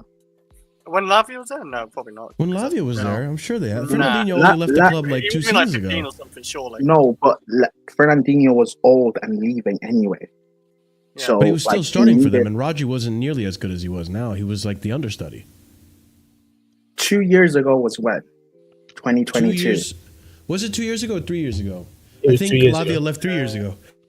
2 years. No, 2 years ago. It was 2 years ago. No, because 2 years ago he was with Southampton. We signed him last season. No, he left in summer 2022. Okay, then he played with Southampton. Yeah. Then he came to us. Was out for the season. Now, Yeah, he was only at Southampton for a season. Yeah. Yeah, him and Fernandinho 100%. left the same season. Yeah. So they needed him because they bought Calvin Phillips that summer for 50 mil. Oh, yeah, that's true. Yeah, they bought. And I know Calvin there's a Phillips. lot of hype about Calvin Phillips because he's English and whatever, but like if they had just kept Lavia, who was a talent that people actually rated, that's why I'm saying it's just as bad, if not worse. Because when Salah left, like no one thought he'd be this free. Mm-hmm. When KDB left, yes, we all saw his talent, but we still had Hazard, William Shirt or whatever. We were going on to win the title, so it didn't matter. Mhm. When Lukaku left, we brought in Diego Costa, so it didn't matter at that specific time. But for City, they need him now. If they had kept Lavia instead of buying Calvin Phillips, this Rodri thing wouldn't be an issue. If City had kept Palmer last summer and Pep had been giving him minutes instead of buying, say, Doku, they wouldn't be in this mess now. That's my point. But that's the thing, though. Like, is it fair to say that about Lavia? I don't know if you could see the talent there. I mean, Scott's saying that they won in Prem 2 and all that. You could probably see the talent. He was there. definitely the best. He was definitely the best player in the Premier League too. I don't know if they left the. Yeah. I don't know if he because there was a similar situation with Palmer, right? Well, Palmer was pretty much the Palmer- best academy graduate before he left. Like, he was already getting first team minutes. Literally leaves a Champions League game where he gets petty minutes, goes to the Man City under 21s and plays the game the same night and scores. I think he scores a hat trick that same night. Does, yeah. Yeah, it's just insane. Like, he was clearly like, I don't know. Was it so clear that he was going to be as good as he is now? Like, Palmer, I don't know. Palmer, before he left City last season, he came off the bench in the Community Shield, and Arsenal were winning 1-0. He equalised, and he took it to penalties for City, and he won them the Super Cup by scoring in the final off the bench. It was a You good could goal see too. there by was the way. you can see there was some sort of a talent there worth keeping, Mhm. but Pep wasn't willing to give him game time, so. He didn't even Apparently- want to leave. He said it multiple times. He asked for a loan, and Pep said, "Nah, either you stay or you completely go." And he was like, "Okay, screw it, then, bro. I'm leaving." And the thing is, it's not even necessarily that he let them go. It's the fact of you haven't adequately brought in quality players, so you could have used them. You don't have a quality backup defensive midfielder, so you need Lavia. You don't have quality wingers or playmakers, so you need Palmer. That's the point. But okay, so Lavia, I'll give you that, because Lavia, the profile that he is, I think it's very similar to how Pep would use him, how he uses Rodri now. Like, I think there's no difference. But I think with Palmer, I don't think we'd see the same Palmer that we have now if he stays with Man City. Because just like, I think this way because of how we've seen Jack Grealish go from like left-sided attacking 10 at Villa, then to completely become like a touchline winger, Pass back left winger. Yeah, I think but he's just passed Same back. with Doku to an extent. Like, Yeah, the but wingers outside of Mares and who else was there? Or Sterling. Like, I don't think Pep's had much success with his wingers in terms of like output. Marshall, if you've watching City games this season, the games that the last 6 or 7 they've been losing, they've still had spells in the game where they could have gone 1-2-0 up and just killed off the game, and they haven't. Sure. What they are missing is they're missing a maverick. They're missing an X factor, which is what Palmer brings. I don't think Pep likes Mavericks. He Just doesn't what I'm like trying all. to get at. No, I think he does now. He didn't when Sane was there. I think he does to an extent now. Like, you see that with Doku and Savinho. Like, those guys are kind of maverick players, especially Doku. Like, he's not really a system player as such. But I think the reason why I think Palmer would work is because Palmer's working in this system and it's not too dissimilar. Like, this is what we're playing is basically a Pep system. So, like, I think he would work. The only question mark I have is where he would play. That's the only question mark I have, whether he would be a winger or whether he would be like one of the 10s, like one of the midfielders that then goes up as one of the 10s. That's the only question mark. But like, he 100% would be getting game time, like, and would be playing well in the City. The thing is, they put all their chips into the Foden basket. That's what it is, to be honest. Yeah, that's what I was about to mention. Yeah, Foden. Because I don't think any of us expected Foden to drop off as much as he's dropped off this season.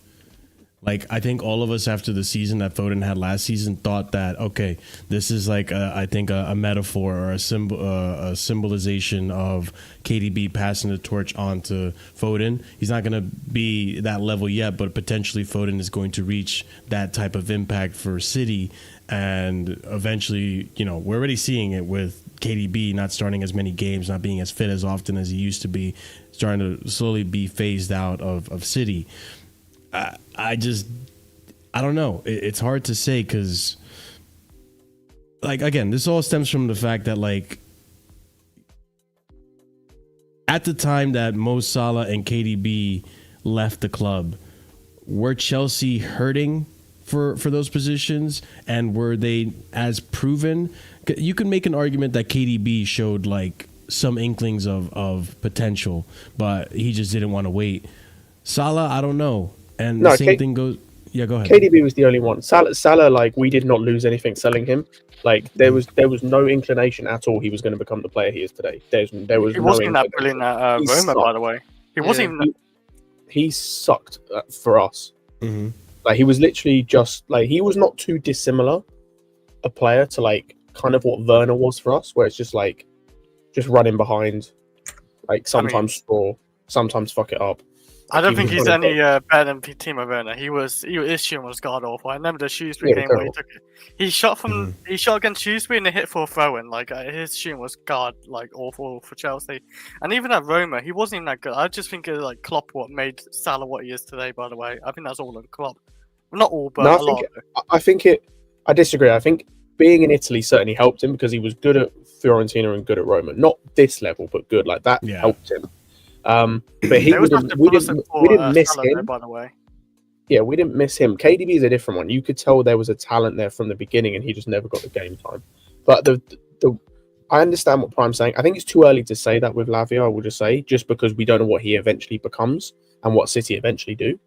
But like, if he becomes one of the best midfielders in this league, and depending on what happens with City, especially in their midfield.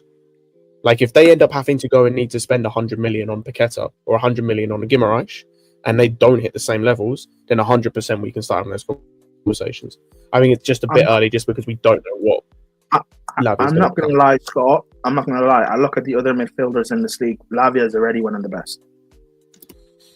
Yeah, potentially. But like, you see what I mean? Like, where it's like, until I just need to see a bit more in terms of like what he eventually becomes. Like, if we're still talking in like a couple of years' time and he's better than he is now, which is nuts to say, but if in 2 years' time he's better than he is now and he comfortably walks into City's midfield and City's midfield looks like arse, then I'll entertain that conversation 100%. Oh yeah, I get what you mean, but my only point is City don't have a defensive midfielder right now.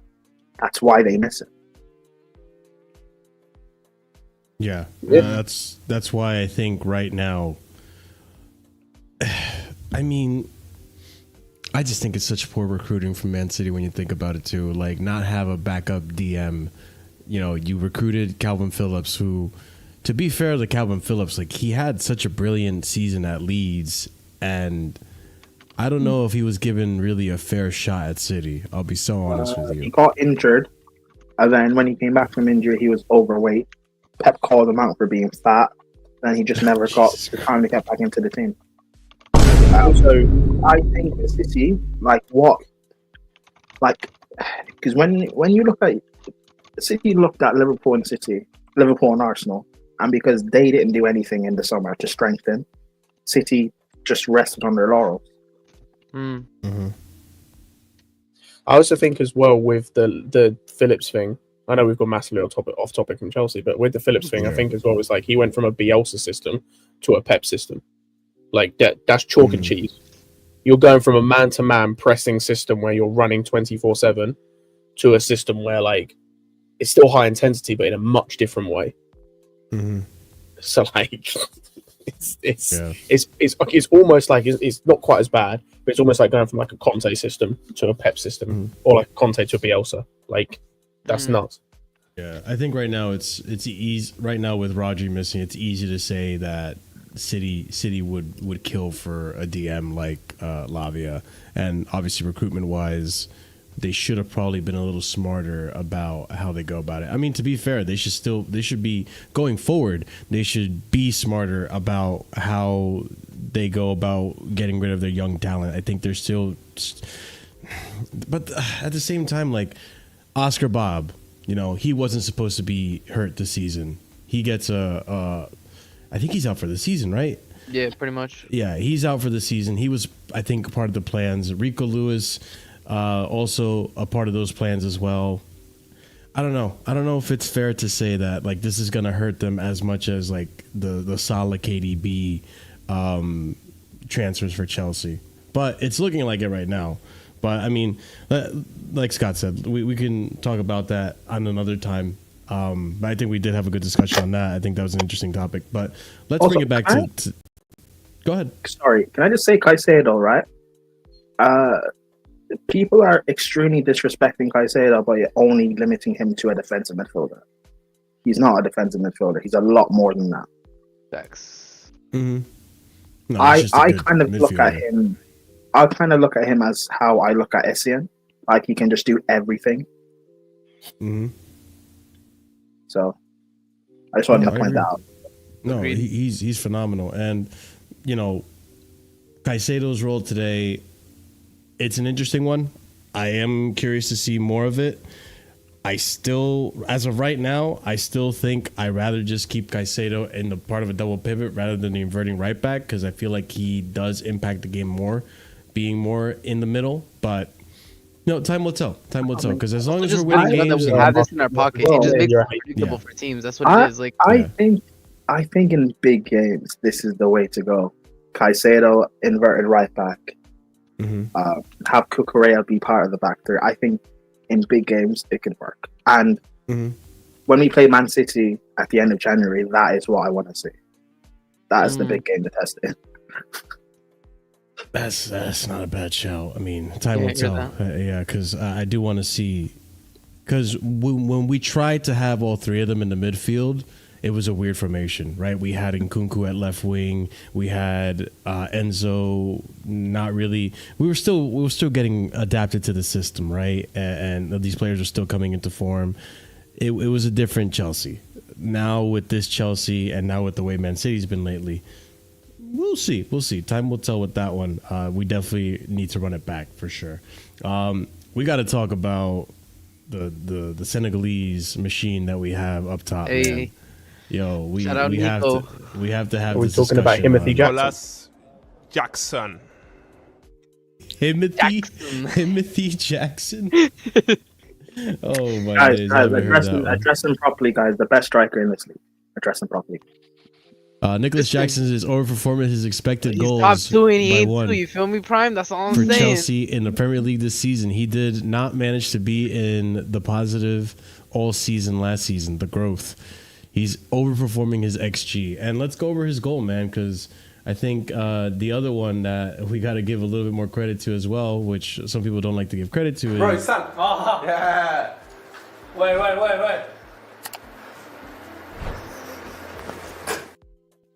Yeah, shout out Cookie.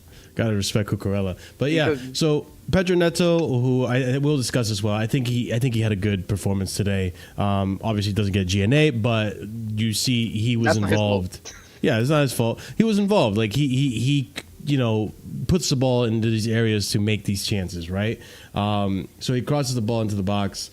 It lands. Where does it land? It lands Cuckoo, who, bro, gets stuck in. Like, this is like what Enzo Maresca likes, like these ground duel, winning these duels, these one-on-ones and 50-50s.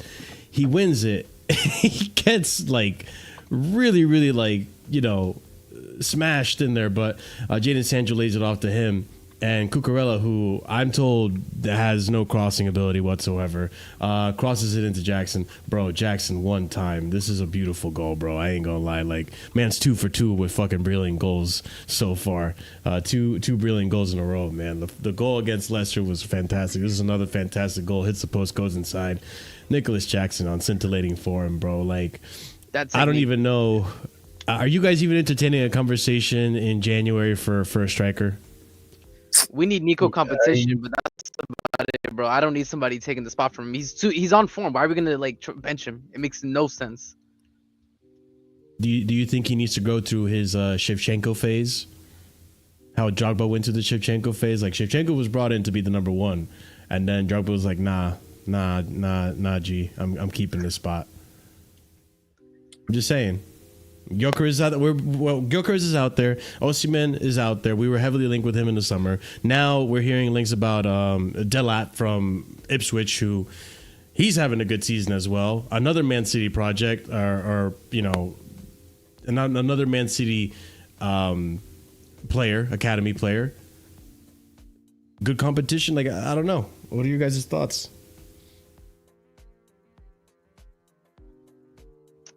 See, the only thing that makes me think about that is, like, for example, when we're talking about Neto, right? Like, the crosses that Neto was putting in this game were nuts. Yeah. Like, if we actually had a striker, this cross itself is actually insane. I ain't gonna lie. Like, this is such a brilliant cross, and unfortunately, you know, he did another one like exactly like this. This game, except nobody got to the end of it. I think it went out just for a goal kick. But that's what I'm saying. Like, the only other thing is, like, we just need a different profile from Jackson. Like, somebody who's just there in the box to be able to get ahead on that ball. But other than, like, that's it. Because if we had somebody like that, Neto would have like 2 assists every game. Like, he's so good at these type of crosses. But yeah, that's about it. Like, I just think we need a different profile. We need like an in the air striker. To give Nico that competition, maybe in a game where he's not able to necessarily, you know, do his link up play effectively, etc., etc. So just a different profile. That's about it. I don't think somebody necessarily to take the position from him, like, just based off name or based off how much we paid for them. Because I think, you know, based off merit, there's nobody that should automatically come in and take it from him. That'd just be unfair. Chris, you were gonna say? Yeah, I was gonna say, like, as another striker, yeah, we should like probably look at like no more spend like 30 million on another striker who's good, like you said, maybe in the air, or give a little bit of competition, or just something different to Jackson. But yeah, like, I don't think we should be looking at obviously maybe an Osimhen, or I don't know how much Gyökeres is going to be, but he's probably going to be a lot of money. So yeah, if obviously Jack just keeps this up, sorry. Oh, yeah. Oh, okay. Yeah, if Jackson. I don't recognize those names. There's only one number on striker. Jackson, I'm pretty sure Jackson is the most clinical striker in the Premier League right now. Like, he's up there with solid 25%. No. Let me, Chris. Let me rephrase that for you. He's the most clinical player. Ooh, yeah, it's kind of wow. mad. Because I thought he improved like his shooting ability this season, but I don't think it'd be like this much. I thought it'd be like a bit of an upgrade, but not like this is a massive upgrade from last season. So yeah, like I'm not looking at another striker at all. Have you guys noticed, like, a lot of the goals, or a portion of the goals he scored in this season, it's him learning from last season? Like, I think the goal against Leicester, the goal he scored against Newcastle, he would have missed those last season by just overthinking. This goal today, he would have missed it by overthinking or taking the wrong touch. Like, bro, I've been telling people he doesn't need to, like, improve by a crazy margin. It's just certain things, and also we're giving him better chances now than we did last season. Like, listen, I've been telling people he's the guy. He's going to show end of the season he's a world-class striker. He's the guy. He's the guy. Mind you, like, I think, listen, I really like Nicholas Jackson this season. He's becoming, if not already is, one of my favorite players this season to see, and how much he's grown has been phenomenal. He's becoming that for sure. However, what I will say in today's game, because you get the goal, no one is criticizing you now anymore about the other goals that you missed today. Like, Emi Martinez making the mistake that he caused, by the way, right? Pressing him and just not be able to react in time to get that touch. Or I think even today he took a little bit of an extra touch in one play. I forgot what play it was. You should have shot it or like from outside the box. I don't know which play you're talking about though. Yeah, there was one where he took an extra touch and he doesn't get anything out of it. No one's talking about that because you ended up scoring a goal. And you got us in the scoreboard, and you started this snowball effect, where the result is good. Last season, where it wasn't so hot, when we were losing against Man City, and you weren't clinical, then people are upset, and then people are being overly critical on Jackson. And listen, I always knew that Jackson was going to develop into a good player. I just didn't think it would be this quick. Like, his development has been absolutely exponential. Like, it's that's because you're a hater. I'm not. Jesus fucking Christ. I'm never gonna escape the accusations. Sure, I'm a hater. No, dude, I love seeing what I'm seeing from Jackson, and he's just been so good.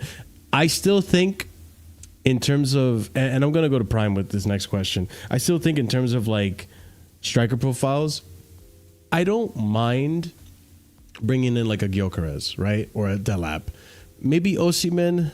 I don't know in terms of like heading ability. I think Osimhen provides a different profile, but I'm going to go to Prime because I know Prime did present in the summer. He did present the idea of like, if we don't get Osimhen, maybe just stick with Jackson, right?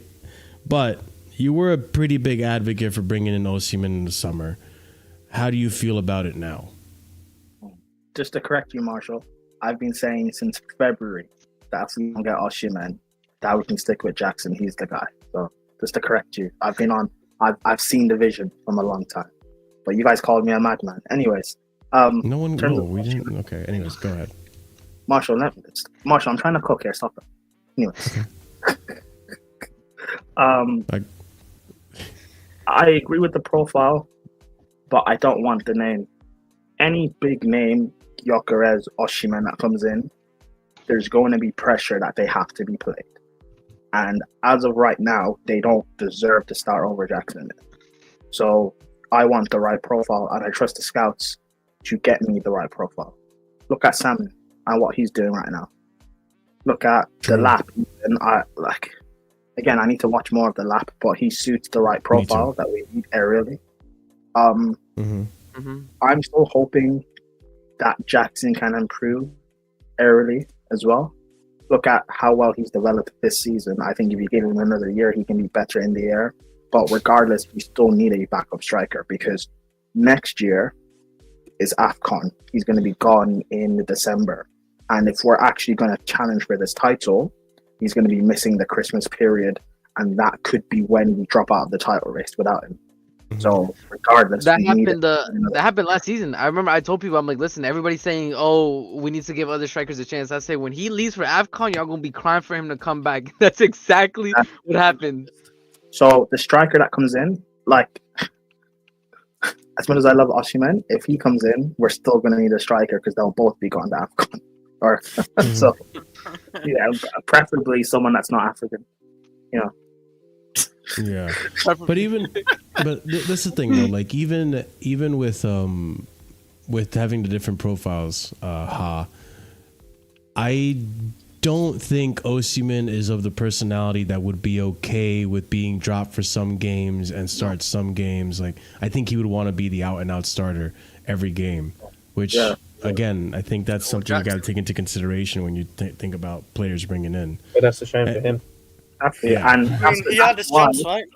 That's why I don't want the name, because if we bring in an Osimhen or a Gyökeres, then you're also bringing in the stands of them who are going to be like, Jackson, we won 2-0 today, but Jackson missed a sitter.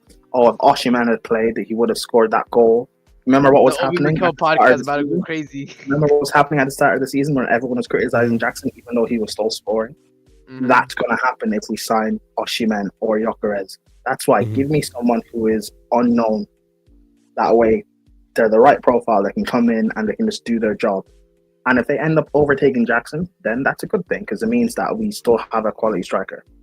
So for me, it's not about the name. I don't care about names. I just want Osimhen because I've actually been watching him for years. But in terms of the profile, like I trust our board. I trust not the board. I trust the scouts to get me the right profile. Yeah, and let's see what happens because I'm hearing a lot of links about Delap. I haven't seen Delap, so I can't really speak on him too much, but I know he's having a good season at Ipswich, and he's been impressive, and he's been impressing a lot of people, not just Chelsea. So there are some other teams potentially that are going to be going after him in January. We'll see what happens, or even in the summer. Another player I wanted to bring up is, I think, a player that kind of went under the radar today, but I don't think deserves to, because I think today we saw a formation that we were really hoping to see, and big up Ahmed. We were really hoping to see in terms of picks, a starting 11, not formation. Why did you do this? What? Do what? You've ruined the stream now. Anyway, sorry, Michael. Anyways, man, it got ruined the moment I saw you here. It got ruined the moment I saw you here, man. You know what I mean? It was ruined the moment I saw you here, bro. Everyone's having a good time. Even RSM's here. We're all vibing. You know, no one's insulting anyone. We don't need to. I knew RSM was here for that Ecuadorian glazing in it. That's crazy. You know what I mean? That Ecuadorian glaze here. Prime is here because he's going to be starting talking about Austin as usual. But not going to mention the fact that Austin has missed 6 big chances in the last 2 games. But hey, we won a big game today. I'm here to have fun. I'm here to have fun today because I got to watch my team in live have a good game today, and I was enjoying it because I was proper Chelsea. You know what I mean? Unlike you, in Ireland, I was at the bridge. You know what I mean? Watching that game. I love proper Chelsea. Bro, are you good, bro? Yeah, straw. Marshall, let me not steal your flow. Please continue on the first show. And I'll let you flow into this, man. Pedro Neto registered more successful take-ons, 3 out of 4 than any other player for either Chelsea or Aston Villa. And listen, what do you mean by what I'm trying to get at earlier is that people have been asking for Noni to get dropped, right? And today we saw a lineup without Noni Madueke. We saw Pedro Neto on the right, we saw Jadon Sancho on the left. And I think both players had a good game, to be honest. I mean, even Jadon Sancho, hold on, I have the stat right here. Jadon Sancho registered 100% of his successful passes, 25 out of 25 for Aston Villa inside the first 45 minutes. He had a good performance as well today. I guess, Ahmed, go ahead, man. Thank you. Hey, Ahmed, go ahead. Glaze Noni, man, like you normally do. You know, I want to start, obviously, we'll start with Sancho because he's here. I think, listen, it's funny that he can't scam a goal, but, Sancho can't scam a goal. But, listen, we give... Yo, Sancho's a bit too far, bro. Okay. On a serious note, listen, I love it. Listen, I was able to watch Sancho today. One thing I noticed about Sancho, when you look at him like IRL, he's a bit of a chunky lad. You know what I mean? Respectfully, you know what I mean? And what? No, but like one thing I will say about Sancho, so Ahmed, my Fatro take was right. Yo, we won the game. Listen, let's get pushing. Listen. I just want to say, of course, Sancho today, I love the way he played. He was really direct. He was really asking questions, and particularly when they're facing a guy like Matty Cash, who was really barbecue chicken most of the time. I think he did a good, we had a great game against him. And I think him and Cucurella's link-up play, particularly in that first half, and then obviously towards the goal, was really good. I think am I hearing you? Can you hear me properly? No, wait. Just say that last part one more time. Let me just say that last one. I just need to make sure I heard you properly. I think I said him and Marshall. Put him on full screen. No, Marshall, full screen so I can clip this. Full screen. Wait. One more time. Go for it. Take off the banner, bro. I need to clip this. Take off the banner. Thank you. Okay. Gotcha. Go ahead. Thank you. Listen, man, I really feel like him and Cucurella had a really great link-up play today. Say it louder. Yeah. Wait.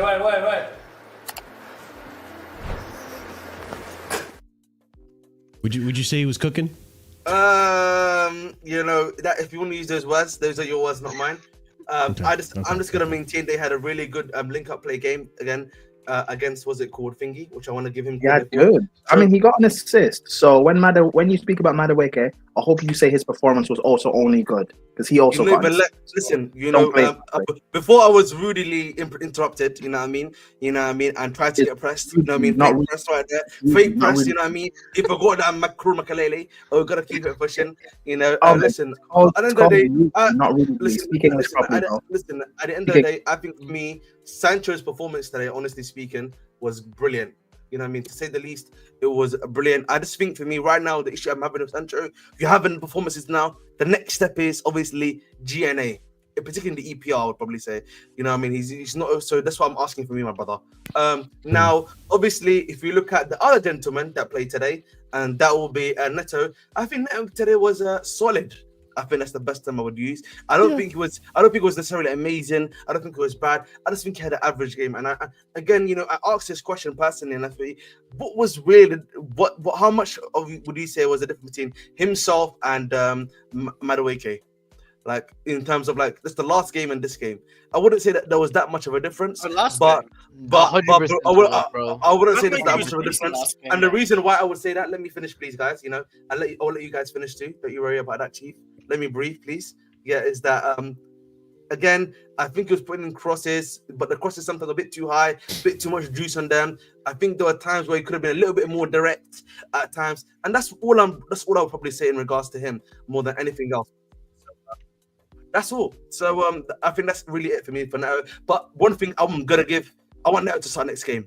I will say that, by the way. I want Netto to start next game. I think for me, I think this game in particular was more so about the fact that he's been injured for a bit, had a knock. He's coming back in it. So you want Netto to start against Southampton at Wednesday?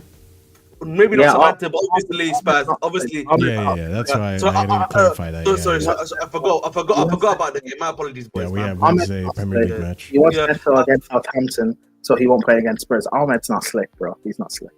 No, I swear to God, I completely forgot. Wallahi, I forgot. No, I'm being serious. I forgot we've got the Amazon games, innit? I forgot we've got the Amazon games this week. So that's the reason why. My apologies, boys. I actually forgot we've got the Amazon games this week. So apology not accepted. Shut up, Scott. But anyway, we keep it pushing. But you know what, man? I'm not a guy that we need to speak about, in my personal opinion. Noni Madueke today. Great assist from him. I was very proud of that. Another GA under the belt. You know what I mean? Ahmed, I don't mean to interrupt you, but Cucurella got an assist. You didn't say it was great. So we talk about wingers though right now, though. We actually talk about wingers. You know, when we get to the fullback. But Marshall. But we're speaking about wingers right now. But we're actually speaking about wingers. If we speak, once you get to fullbacks, bro, we'll have that conversation. Marshall asked you about Cucurella, and you didn't say he had a good assist.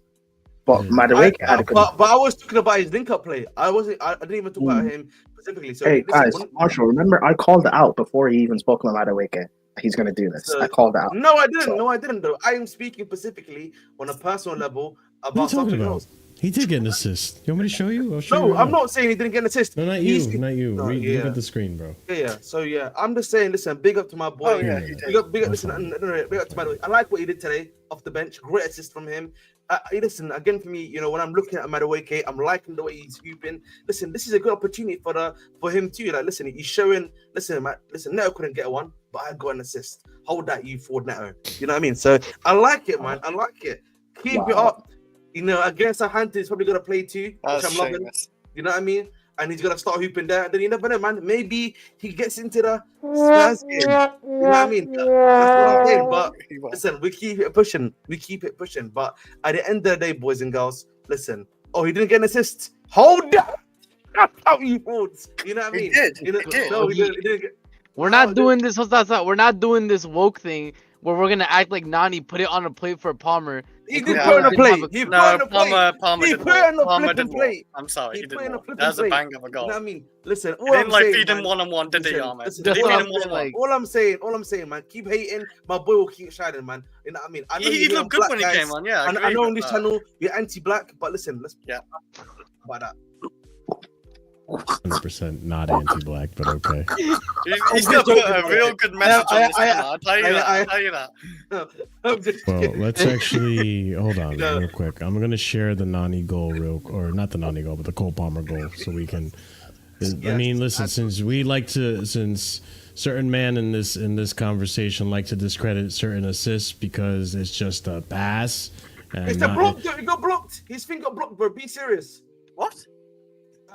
Basically, if you look at Cucurella's cross, it gets blocked actually. Actually gets like somewhat blocked, and then the rebound, we're looking at Nani's. We're looking at Nani's assist. Yeah, brilliant assist by Noni, man. You know what I mean? The ability to find his man. The ability to find his man. Sensational, man. Listen, it's an assist.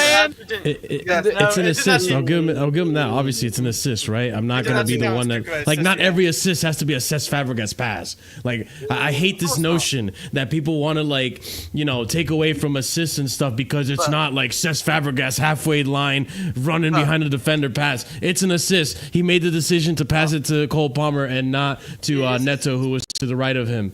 Or was it Neto? I don't even know who it was. It was a great find, but Ahmed said he put it on a plate. Ahmed's acting like he put that on the plate. No, he didn't. It's a great find, Ahmed. Right, like, this is you overdo it. It's a great find. It's actually put it on the plate. It's not bad. He got the flipping plate, like this, and he put it smack up on there. You know what I mean? Yo. Ahmed, question. What was more difficult, Noni's assist or Palmer's goal? I'll probably say Noni's assist because, there's three guys there, really, And I'm here for this game. He thread the needle, bro. He thread the needle. Hey, no, hang on. If we're doing this, where's Kai? I want to hear his apology. Marshall, if you may, man, can you just go to the start of the video for me, my friend? Thank you, bro. Thank you, man. It's really appreciate the host helping me out here. Let's continue. Let's go to where Madueke gets the ball, if you don't mind. Can you get 3 frames into 3 seconds or 4 seconds in? What frames do you want? Let's continue forward. Continue a little bit forward. Continue a little bit forward. Your thing's on this one. I want it to be a bit more square, if you don't mind. You know what I mean? I want it horizontal, not vertical. Listen, man, you're gonna have to work with what you got, bro. I'm sorry. This is not good enough, man. You should have brought your own. You should have brought your own evidence, bro. I'm sure you got a few clips of it. Have you not got like a picture of this by any chance, my friend? Like, I know you got your sources, Marshall. Maybe I can find a picture if you just give me a moment. I'm multitasking here, bro. Well, Marshall brings that one up for me. At the end of the day, guys, listen, we need to start showing respect to some of our wingers, bro. Okay, the young lads, they're improving. Give them time to breathe. Wait, Ahmed, you said we should show respect to some of our wingers. Does no one remember a few minutes ago when he said, "Hold that, Neto, you fraud"? Yeah, you did say that. Man. I didn't say that. You did actually say that. No, man, I didn't say that. You're accusing me of someone else, man. Swear. You know what I mean? I know that. Listen, I know a lot of Somalis look similar, but like, listen, man, chill out. Oh bro. my days, bro. To be fair, he's not wrong. Listen, I get that, man. Listen, when you know a lot of Somalians, you be like, yeah, you're Somalian, bro. You just know.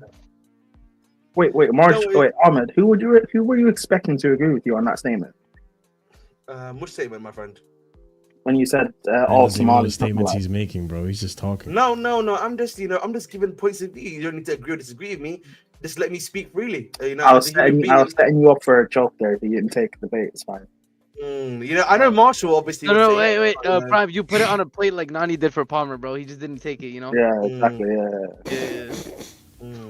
Big up to our boy Felix, man. He's always a joy to watch Felix play football, man. I swear to God, man. No, he's worth every single penny I pay today to watch ball. I don't care, man. You know what I mean? I don't care what anyone says to me. That's what Maresca said, bro. People pay the big bucks to go. And Sancho. No one's paying money to watch Felix. Watching Scamcho do his thing, man. Sensational, man. Wait, hold on. Hold on, Marshall. Ahmed. The first goal we scored. What was more difficult, Cucurella's pass or Jackson's goal? I would have to say probably Cucurella's pass, actually, in that one. I'm actually going to give Cucurella a little bit of credit there. I feel like Jackson's goal is like a standard striker goal. Huh? Our finish was... No, that's a standard striker finish, bro. Let's be real, boys. That's a standard striker finish. I mean, Harlan might miss that. He might fuck that up. Well, listen, that's a standard striker finish in my eyes, man. Maybe I'm being a bit too, being a bit too, disrespectful to Jackson, maybe, but I just feel like that's like a average striker finish. No, you're not being disrespectful to Jackson. What you're doing is you're overglazing Noni, but it's fine. Yeah. I'm hyping up Cucurella. You know what I mean? So, hey. No, I said you're overglazing Noni. It's like a job.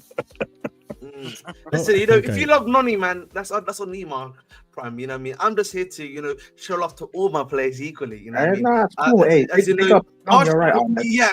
See, look at this, bro. He had 1-2 in front of him. He then Ahmed, had four players. Look at this. Duran could have got the ball if he was smart. Yeah. You know what I mean? Those three could have got the ball there if he was smart. Look, I was talking Duran and the 3 players in front of. Where's 4? You said 4. Look. I said 4. Look at those guys. Look, Marshall. Yeah, the one guy in the box. You know where Cucurella is? The 3 ahead of him. The 3 ahead of Cucurella in the box. There's 4. There's only 3. No, there's 3 there. Then there's Duran over there. Then there's 2 people in front of Man's counting everyone. It's crazy. Big up Javon. Look at that play, man. What's good, my man? You know what I mean? I just feel like that is such a brilliant, incisive pass there, man. Honestly, Javon. I know. Yo, Ladimus, it's Javon. Ladimus, it's Javon. Javon. Yeah. I know you're a Noni fan, bro, but we're cooking Ahmed today, so please just cook Ahmed, please. Listen, I don't know this Ahmad guy. I'm not going to attack anybody. All I'm saying is, there we go. Right? Y'all, you guys had a field day when this man didn't provide an assist. Like it's not on the person who's shooting at the goal to score. Right? So yeah, what we're gonna do? We're gonna have a field day with the one assist.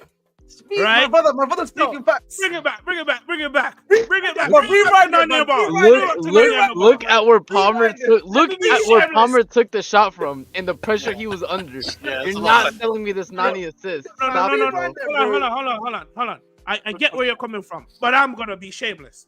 You see Noni on the ball, he has to look over his shoulder and he has to see Palmer getting into that position. My man says. So he has to have eyes. So he has to have eyes. Exactly. That's the bar. Okay. That's the bar. That's the bar. To physically be able to see Palmer make that. And then let this man say, you know what? I'm going to lay the pass up perfectly into your path. So what you can do, your touch. Play the video, my brother. Play the video. Look at this. Look at this. Look. The one extra touch. This touch right here. Look at Palmer's touch. Look at this pass. He's in a good Cucurella, yum. That's insane, bro. Look at Palmer's touch. Look when Palmer receives the ball. Look at this touch. There's no assist. I see it takes it away from the defender. So the pass has to be perfect, right? And look at this. And now he whips it into the top corner. Beautiful. Oh, man. Yeah, he did look at me standing. I ain't gonna lie. That's a great goal from Palmer. Bro, from the assist to the goal, I am going to be shameless. If you guys are gonna get a Noni for not assisting, I'm gonna support him for assisting. It doesn't matter if it's on a play. I used to pray for it's times still like an this. assist. I used to pray for times like this. You guys cannot keep moving the goalpost, bro. You can't keep moving the goalpost. Do you want him to play passes like this where the player scores or not? Stop moving the goalpost. It's an assist. We celebrate. We move. If you guys are going to keep doing this, people like me are going to continue being shameless. Cook King. But I'm It's too, bro. Am I lying, Scott? wrong. If you guys want to be fair, No, if you guys want to be fair, people like me and Scott will tone it back and be fair. But if you guys are going to continue being shameless and being unfair, then we're going to do the same when the positives happen.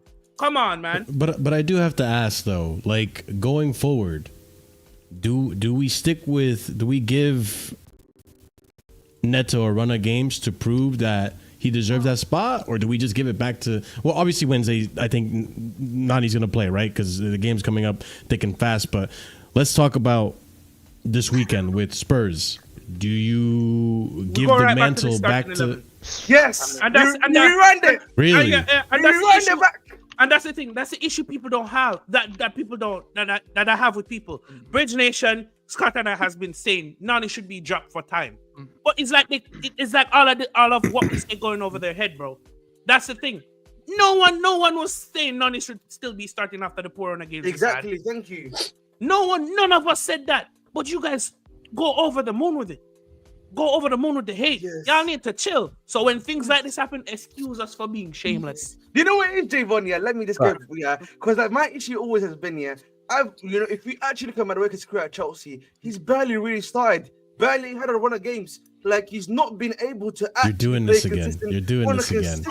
No, don't do this. You're being Bro, shameless. last season he's right. He didn't get game time until the end of last season. What are you talking about? He got a good run of games though. No, he didn't. No, And he didn't. all of this happened at the end of last season. You're acting like he started games week in week out every day last season since the start of the season. Don't do that, bro. But I'm not complaining about Noni last season. I think Noni last season deserved to start. He was our best dribbler, one of our best creators.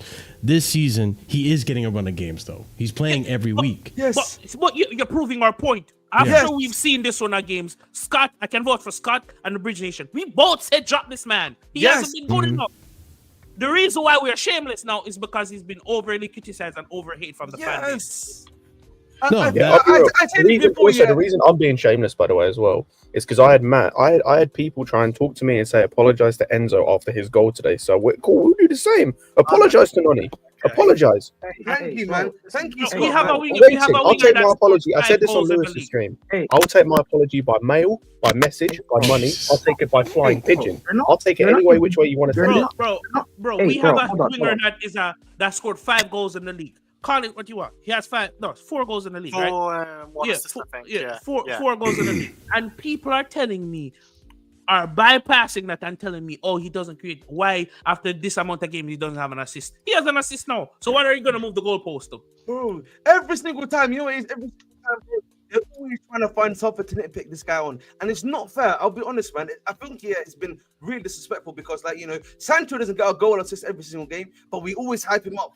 You know what I mean? Is that fair? Then for Madueke that we don't do the same. That we actually don't give him the credit. You know what I mean? And my issue has always been, we need to give this guy one of a game. Let him develop. You know what I mean? There's no point that we don't have guys that are finished articles in the squad on the wings. Maybe Netto you can make an argument for that can do that for you. But the reality is we don't have finished article wingers right now either. Exactly, because you could argue that Sancho doesn't shoot when he's supposed to shoot. Sancho could have been on more goals, right? The only thing that's really saving Sancho right now is the flicks and tricks and the assists. Thank you very much, bro. Ahmed. First of all, Sancho's got an assist every game, barring the Liverpool game and today. And United. Get your facts right. He didn't play against United. What are we doing here? He's a low knee. Anyways, regardless, bro, you're right about what you say about Noni. The reason why we're going in today is because of Ahmed. Even when he plays bad, loves to just continuously prop Noni and doesn't do fair criticism. And then he'll run agendas on Cucurella, who's actually performing. I won't give him his credit. So that's why we're cooking Noni today. It's not because of Noni. It's because of Ahmed. That's why when you came on, I told you that forget your Noni prop and just cook Ahmed. Because he's not. I'm saying this is an assist. This has to be an assist. I didn't even cook. What did I say? It's actually not assist. I don't think it doesn't count because it hit a defender. But bro, come on. But guys, you want to defend this, but you don't want to defend Noni.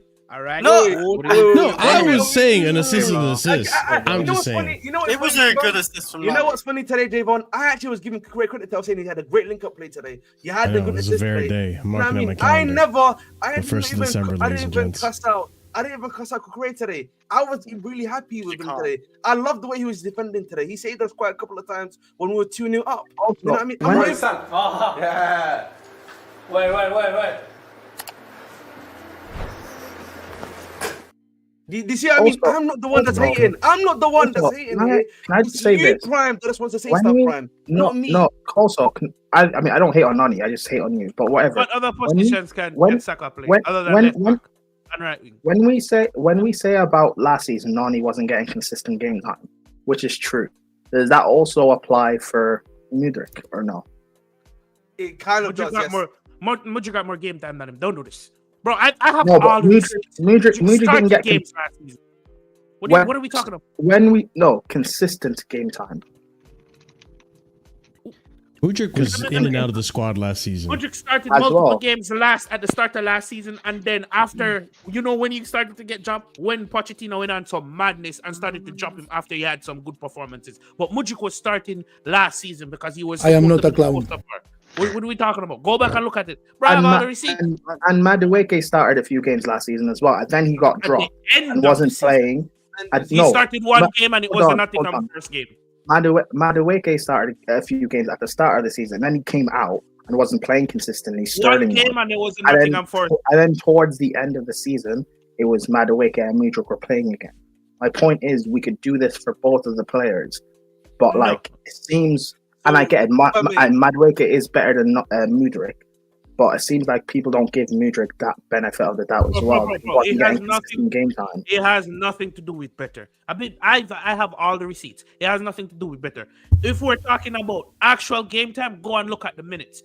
Mudryk started because Mudryk was supposed to be the poster boy based on the money we spent on him, right? So Mudryk started game. Noni started one game in the start of last season, right? And it was a Nottingham Forest games. He hit the post. He was the only attacker that hit the post and had a good attacking display last season. Everybody roasted him. Cool. You know what happened after that? We didn't see this man in the starting 11 at all. But he came on and saved Patch in the cup, came on and saved Pochettino in some of the last minute in some of the games last season. And what was the game that Madueke scored with his right foot, where it was an assist from Colwill? Luton. I think it was Luton. It was the end of last. It was at the end of last season. When we that was at the start. No, that was at the start of the season. No, that was the end of last season. I'm telling you. Remember, he scored and we still ended up drawing that game. No. I'm talking about the game at the start of the season. It was a Colwill assist, I'm pretty sure. No, it was that goal against Luton. Are you talking about the goal against Luton? Yes. When you rifled it, it was the only right foot goal he had. That's what I was saying. It was the I know. But that was towards the start of the season, and he started that game. No. That wasn't December, and then he still. It was January. It was January, bro. It was January. It was a 12. It was a 12:30 kickoff on BT Sport. I remember. Exactly, right? And then he still came out the side for that, right? Yes. See, I will accept all the criticism. Say he's not good enough. Say whatever. Cool, because he has the game time now, and we've seen it. And keep his criticism to on the pitch. But bro, you're not telling me this man has done nothing where he's the reason why we got the draw against Nottingham Forest, right? Mm-hmm. All I'm asking for is just be fair. Bro, I think last week when we won, what was the last game we won? Leicester. We won against Leicester. Comfortable performance. All anyone can talk about is it on the timeline is Noni. I'm like, what the fuck is wrong with y'all people? We just dominated Leicester. Sanchez could have saved a penalty and didn't. But you're talking about Noni, bro. Thank you. How it's done after that. But the thing is, like, but you're arguing against Strawman. I don't think anybody here is that extreme on Noni. We're just like, we've seen enough to where we wanted him benched, and that's it. And in the same way that I'm not changing my, I'm not changing my tune. I'm not changing my tune on Enzo because of his recent performances. I need to see a lot more from him. It's the same thing with Noni. Like, when he does something good, he does it good, and that's fine. Like, he did it good, but that doesn't erase the games where he like did nothing or he was a net negative. Just to clarify something. That's the thing. No. I'm saying that. I'm just saying, like, in the context of the people here, like, agendas aside, I don't think a lot of us get that regardless. And the like, thing people is, on Twitter just have no lives. It is what it is, bro. Yeah, but the reason why today we're doing this is because when it's with Ahmed, he doesn't give other players credit when they perform well. I'm not finished. I'm not finished. Today I gave credit, and you were the one that was not giving credit. Prime. Don't do that, Prime. No, you can't speak on this one because now you're just chatting absolute ass. I'm not chatting mask. Yes, it is because I literally gave him credit today. What are you talking about? I gave. He's not talking about today. He's talking about previous streams. Oh, listen, previous streams. Okay, fair enough. The fact that you don't give players their credit when they actually perform well. That's why today, I can't speak for RSM, but that's why today I'm cooking you, because you want to praise Noni, but you're not fair with other players that you're critical of. I gave credit to everyone else, I'm not finished.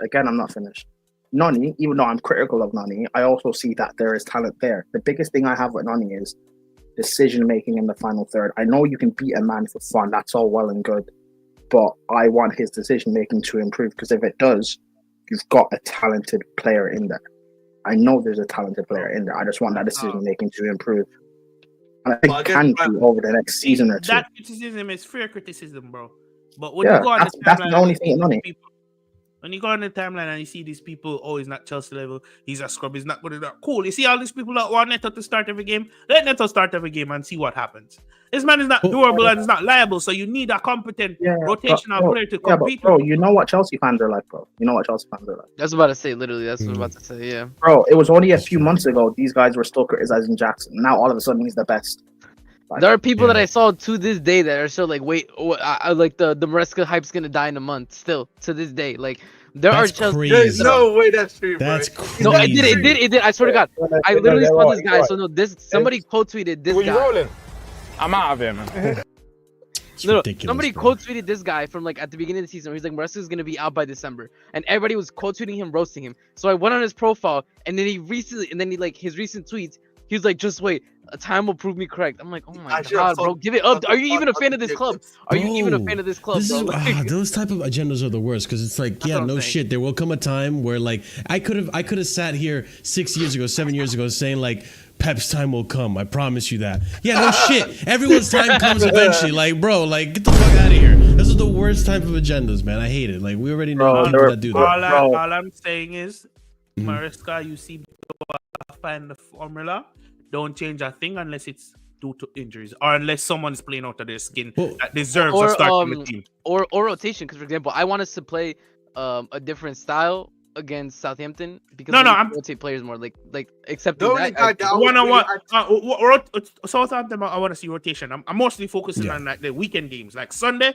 Maybe Lavia and Netto can't play 2 games this close. You know what I would say? You know what I'd say, bro? One person that I would think about adding back, just our right back. But that's pretty much the only thing I would say. Maybe that's my personal.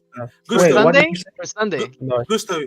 But I think for me, probably he won't play because obviously he still needs to get game. Yeah, I'm gonna be real. The only change, the only two. There's more, but like the 2 changes I'm making for Southampton is Noni for Netto again, just because like the. I think Felix is one person for me. Yeah, the minute like the load management, and then I'd bring in Nkunku for Lavia.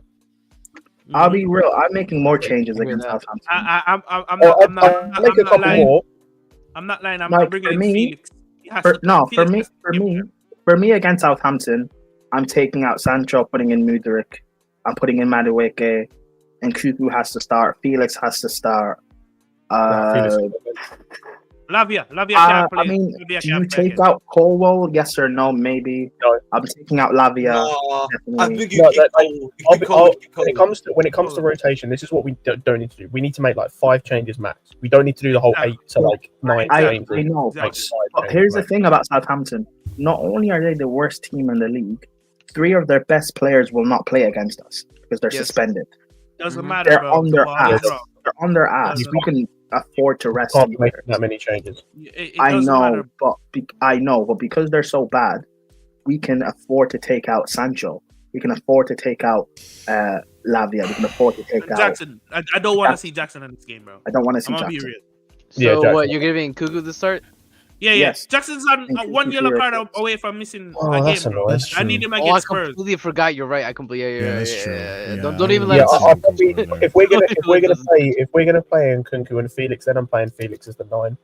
Yeah. Swap them, because even when Nkunku came on today, he was supposed to take up some space in the 9 spot. I see him out there chilling with Noni, picking up the ball. I'm like, bro, you're supposed to be in the middle of the box. We got players for that spot. You know. Do you guys want to see Palmer play? You want to see Palmer, Cucurella, and Felix? No, I mean, you kind of have to. Not necessary. I'm gonna be honest. I wouldn't be surprised if he rested Palmer as well. Here's the thing, though.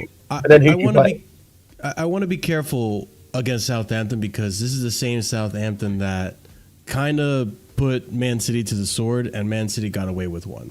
Yes, so they were Liverpool. Yeah. Marshall, their best player playing against us. It's still like I don't want to take too many risks. And who knows? I don't want to. Southampton might rotate themselves, you know, because they got another game coming up on the Saturday. All I'm saying, I'm not taking any chances. Our squad has the quality to deal with Southampton, though. It's not like we're rotating with scrubs, in my opinion. So you say that, but then you look at the Carabao Cup against Newcastle. We saw how that B team performed. But Newcastle is a tougher team than Southampton. Yeah, no, I get that, but it's just again, it's. And plus, that was also on Maresca. Maresca played some people in Bruce we all playing right wing, bro. I will never forget that. Yeah, no, that one's and the midfield is not going to be a drastic stage because you're still gonna have your Enzo, still gonna have your Caicedo. Gusto comes in at right back. Maybe Tosin comes in at the right side of centre back, and Cucurella, Vega. We don't even need to play Cucurella. Vega can come in at left back, right? And then the real changes. We're just looking at what Noni, Felix, and Nkoko. You're telling me they can't get a minimum a 2-0 win? No, Nani for sure starts against Southampton. He has to. In terms of, I don't know. It's just I just personally don't want to take too many risks with changes. I don't want to treat Southampton like a Conference League game. So at the same time, it's like I think this is where Maresca earns his money, right? Like this is where I don't think people truly know what type of shit Southampton are in. They're missing their first and second choice goalkeepers because they're out injured. Some of their first choice midfielders are out injured. Dibling is not going to play that game. Like, they're on their ass. You can afford to rotate. Yeah, no, but there's a level. Like, I'm not doing this again. Like, you can't afford to rotate your entire 11. Yeah, that's what I'm getting at. And the level gets stuck. You need chemistry. Yeah, like I'm making 5 changes max. I don't care really who those 5 changes are. I say chemistry. Play the conference team. Maybe 6 because I might want to change the goalkeeper. Maybe 6. I might want to give Jorgensen a chance. Yeah, I think Jorgensen should get a shout. Jorgensen's not playing. Like, that's not happening. It's Sanchez will play. No, Scott, you say chemistry, right? That Conference League team can beat Southampton. This level of Southampton with the injuries they have. No. Let's not do this. We played on form the worst team in the Bundesliga, and they had a game against us. Like I'm not leaving the chance. Yeah, we still beat them. We still beat them because their players couldn't stay onside, and our goalkeeper was on a madness. Yeah, our offside trap was on point. Southampton, bro, we need to stop. No, we need to stop doing this. This is when it comes to the league. This league, you can't be doing this because say we rotate the full 11 and then draw. We're not going to. Yeah. How do you know we're not going to? We all said we were going to smash Newcastle and we looked arse. I didn't say we'd smash Newcastle. But that was kind of on Maresca. I'm not gonna lie. Even so, they didn't turn up. We can say also Maresca. That team was good enough to win and they didn't turn up. You know what we have? We have insurance policies on the bench just in case. You know what I would say to you, Prime? I would just say, guys, we can't take this league seriously. We need to take this league seriously. It doesn't matter, how much we do. We need to make, listen, as I always say, let's get the 3 points, bro. 3 points is what matters. We need the I think for me, we need the goal difference too. Yeah, and I think also if we look at the Southampton game against Brighton, they looked very good. I'll be honest. Yes, they may be missing a few of their players, but they're coming up with a good draw against Brighton. You need to take every game seriously. That's what I'm saying, man. I agree. I'm not saying we shouldn't take it seriously. I think a Conference League team can still beat them. But guys, people can't talk about how, Chelsea, we have a brilliant squad, we have 2 11s. And when I say we play our Conference League 11 against one of the worst teams in the league with injuries to their best players, and all of a sudden we can't beat them, that's crazy. Again, though, the Carabao Cup game, that Carabao Cup game, although it is on Maresca, like Javon is saying, that Carabao Cup game showed me that there are some players in this team that I can't trust fully to step up when they need to step up. Well, I think Maresca fucked up there is that he didn't put anybody on the bench. Like, when he realized the game was not going to work, he should have had people on the bench. Exactly. Like, and if we put heavy hitters on the bench just in case, I don't mind if there's maybe a greater amount of rotation than we might initially think. That's why I said have insurance policies on the bench just in case. Have a Palmer. So hang on. So let's say we do a full rotation. So it's Jorgensen in goal. It's a back 4 of Gusto, Tosin, Badiashile, and Vega. I don't trust half of that back 4 already. No. I'm not changing them. That's the thing. That's where you get it wrong. The back 4 stays the same. No, but this is what I'm saying. No, I agree with you. I'm using the argument of okay, let's do this. We do full rotation. Okay, hold on. Then rotate most of the team.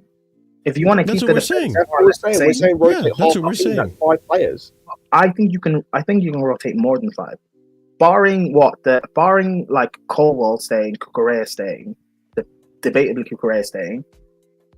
The rest you can probably rotate. I'm not rotating 9 players. That's basically the full team. At that point, you might that's basically the full team. Honestly, Honestly, I trust Vega enough to come in for Cucurella. All right, Yeah, let's I can just do trust this. him. Let me give you my starting. Because I want Jorgensen to play regardless. I want him to play in this. Yeah, I don't think he's playing. Let me give you my preferred starting number. Yeah, Jorgensen in goal. Because there has to be at least one Premier League game I can see him in to make a fair assessment. I'm not gonna go through this entire season with speculation and if he's better than Sanchez or not. So I'm gonna go Jorgensen. I'm gonna go Gusto because there's been 180 plus minutes he hasn't been playing football and he's been fit. So I think he comes back in. Simply because Lavia can't play 90 minutes back to back. So Gusto comes in at right back. Tosin comes in. I would start the regular back four, but Fofana's injured. So Tosin comes in. And I'm going with Levi, Colwill, and Vega at left back. That's my back four. That should be solid enough. Comfortable enough to do the inverted thing and solid at the back. In midfield, Enzo Caicedo. I don't want to see no Caicedo. I don't want to see no Drewsbury all. I don't want to see all that bullshit. No. Yeah, you can't The play real. Caicedo. Right, correct. So Enzo Caicedo midfield. Yep. Up front, in front of them, I don't have a problem with Palmer playing again. That's up. Palmer playing is up to Maresca, but I'm gonna go Palmer, Noni, Felix, and Nkunku up front. I think that's solid. I think that's enough to get past a Southampton. Because I think for me, I'm kind of worried about that double pivot, but I think that should still be enough to get us a result against Southampton. But then you got Vega inverting. We've seen what Vega does. So yeah, I think that's enough changes where you rest your players. Listen, with Nkunku, time will tell. I don't know. I kind of would start Jackson just for the sake of it because I trust Jackson to get those goals, but maybe Nkunku gets the job done. Don't trust him. It's a yellow card. Again, Mark, what this comes back to also is that you need to start also trusting your squad, bro. And Nkunku is a top player, whether we like to admit or not. Maybe he might not have consistently shown that at Chelsea. He is a top player. He's a top player. Marshall, bring up my thing, please. Yeah. This is your starting 11. Is this what you said, Javon? Javon? Yeah. Javon, sorry. So Vega goes on the left side. Yeah, it's the right selection. It's more about different inside formation. 10. Yeah, it's more about inside 10. But yeah, that's basically So you don't want to play Mudryk? Mudryk comes off the bench, bro. No. But you know what it is, Prime, yeah? The reason why I agree with Mudryk not starting is that if you look at Mudryk in the league, yeah, and then Mudryk in the Conference League, he's not translating what he's doing in the Conference League into the EPL. It's just as simple as that for me. Felix played off the left in the Leicester game, and according to everybody and their dog, he played well. So if he played well, Scott, I'm right there with you because remember you asked a question, but we're not gonna bring that up. We're not gonna bring up that Felix debate that we had on. Thing. I agree with you. But according to them, according to them, Felix played well. If he played well, then he should be able to do a job against Southampton. That's true. Ahmed, I hear what you said, but eventually Mudryk has to play a Premier League game. I get you. Mm-hmm. Like it's Southampton. Why not? Because I don't think playing. What are we going to start Enzo 3 games in a week? Or you're assuming he won't play Spurs? No, you're right. You know what, man? I don't know if Maresca is willing to play Enzo in big games. That's the thing. Like as a star. Okay. Caicedo, he found a formula today. I'd go with it on Sunday. Caicedo, that will be 3 starts in a week. Palmer, 3 starts in a week.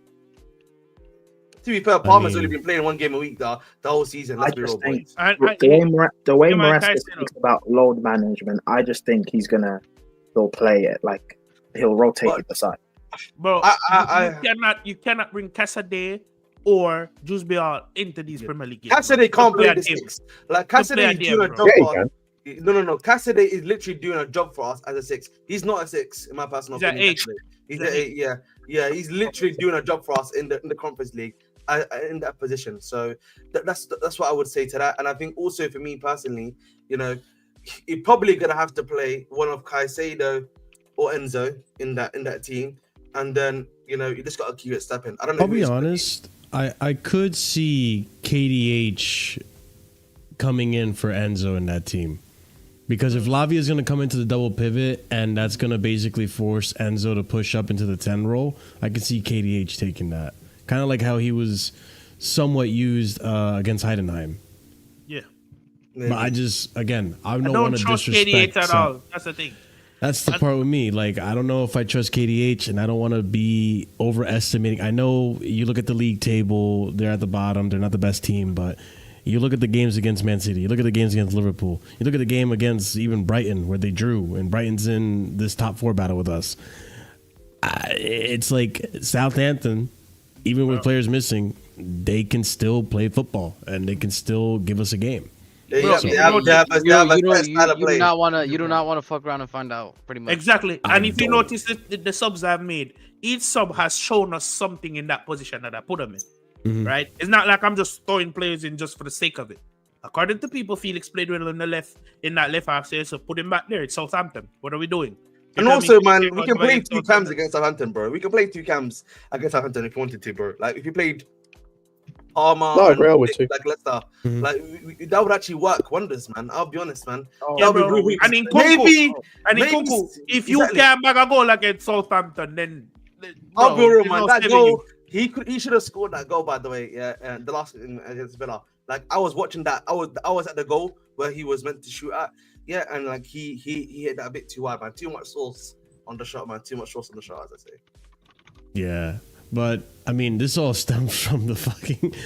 I never really got the answer I wanted about as of right now, because we strayed so far from it. As of right now, I think it's fair that we give Neto a run of games in the Premier League to see what he can do, just like we gave Noni a run of games in the Premier League, and he kind of, in terms of goals and assists, he kind of fell off.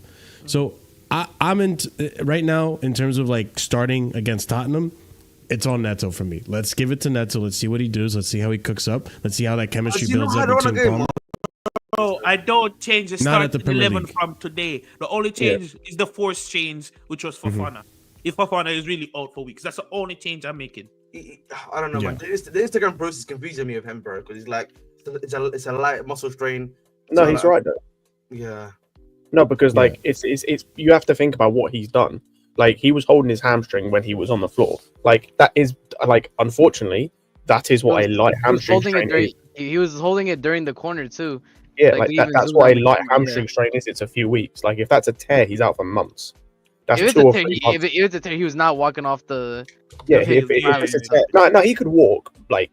No, I'm saying smiling. That's what he was like literally smiling. Yeah. If it was a tear, it would be. This It would be like 2 or 3 months minimum if it was a tear. We're saying we're starting Badiashile Sunday. Yeah, big up Badiashile, man. Big up to bro. Listen, he's got a rise, man. He's got a rise. It's long for you, my guy. Tosin would be your guy.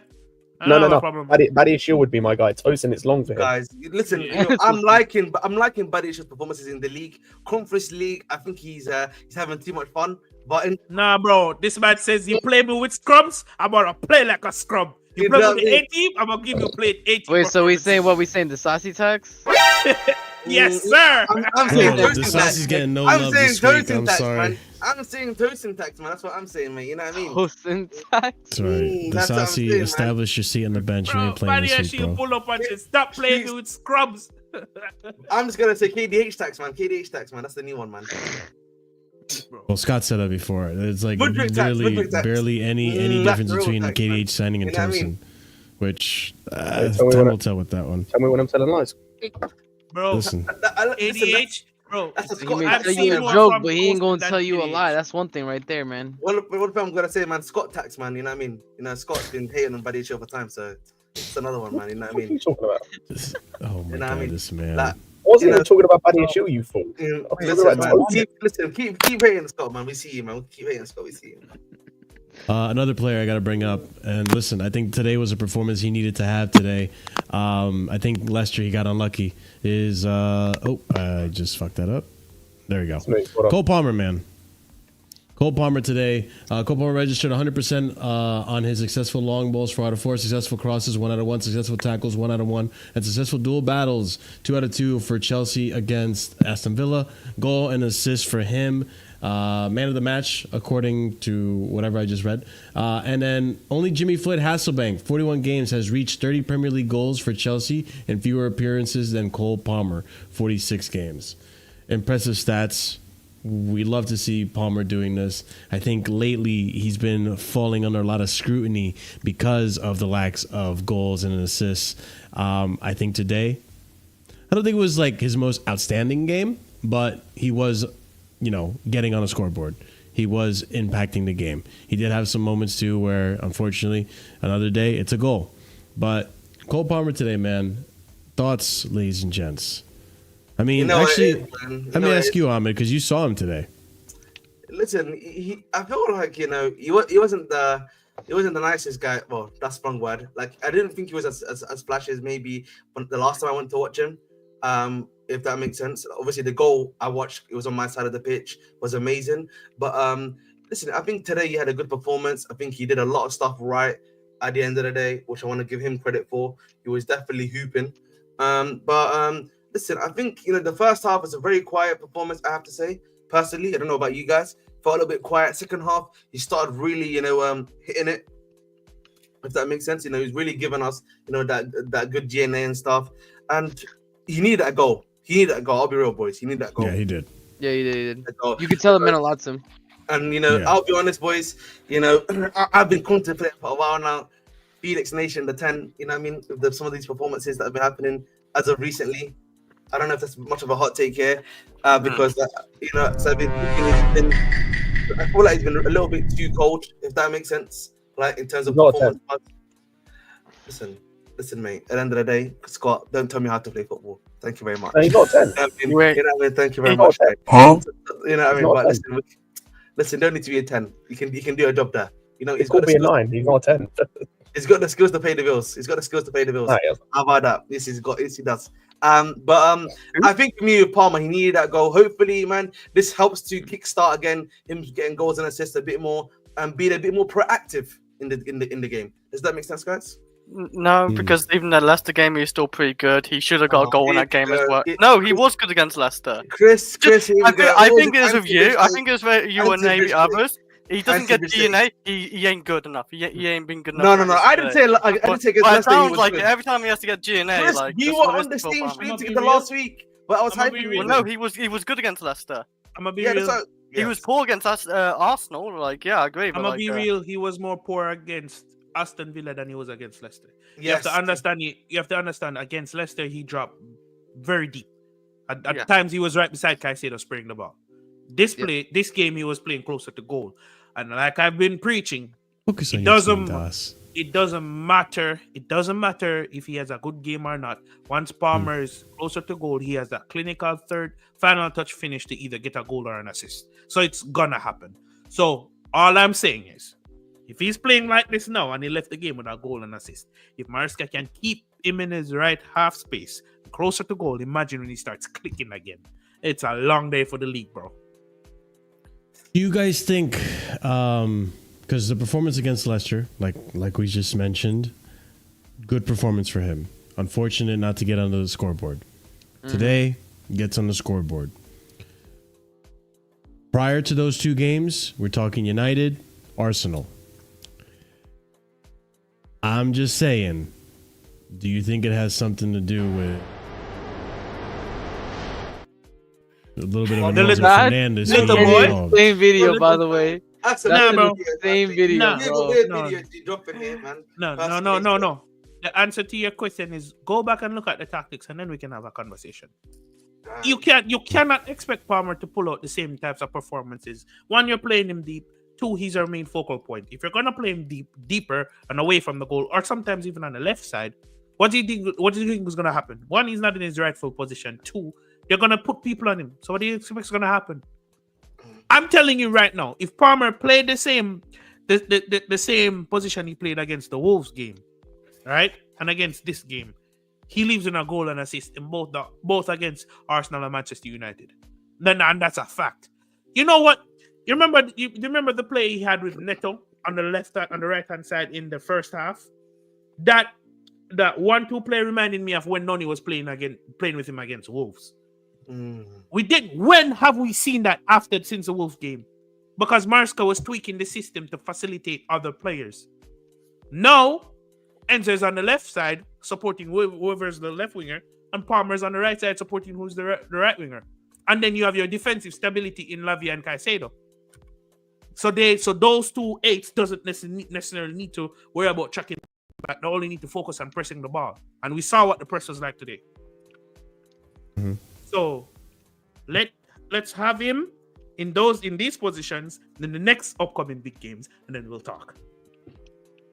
Yeah, I mean, fair enough. I mean, listen, I'm just pointing out the fact that it seems to me that, listen, it's not Enzo sexual. I'm just saying, it seems to me that when there's another focal point, like Javon is pointing out, when there's another threat on that pitch, I think it gives liberties to Cole Palmer to play a little more. And that was something we were missing against Arsenal, against United, where there was no Enzo. Mm-hmm. I just don't think it's a coincidence that in these games where we see Enzo back in the lineup, that Cole Palmer is starting to look into form. I also think it has to do a bit as well with him actually playing on the right-hand side. I agree. That is true. He's been playing on the left-hand side. I think it's a bit of column A, a bit of column B. I wouldn't put it all on Enzo being back. I think it's also the fact that he's finally back on the right-hand side. Mm-hmm. I think that is true. The latter rather than the former. Yes, I agree. I just think it's more so he's playing in more to a natural position. This is the place where he used to drift to as well when he was playing the right hand side, right? Where he would get the ball on the right, he would drift into that essentially right hand side space and then do his thing. So that's what I would say more so than anything else to you. I mean, that's what happened with the goal. He drifted into the position because Duran lost the mark on him. So exactly. And who provided the assist, blood? That's from the Wolves. You know, listen. Marshall's gonna have to hold that. You know, Prime's gonna have to hold it, especially. You know what I mean? You know what I mean? Yeah. Listen, Prime, you yourself, man. What are you talking? Why you have to drag me into this, bro? What are we doing, I don't know. I've literally no Noni agenda. Scott, you know, Scott's gonna have to hold it as well, man. You know, Scott, yeah. You're my guy, man. You're my boy. Can I just say? You can hear me, right?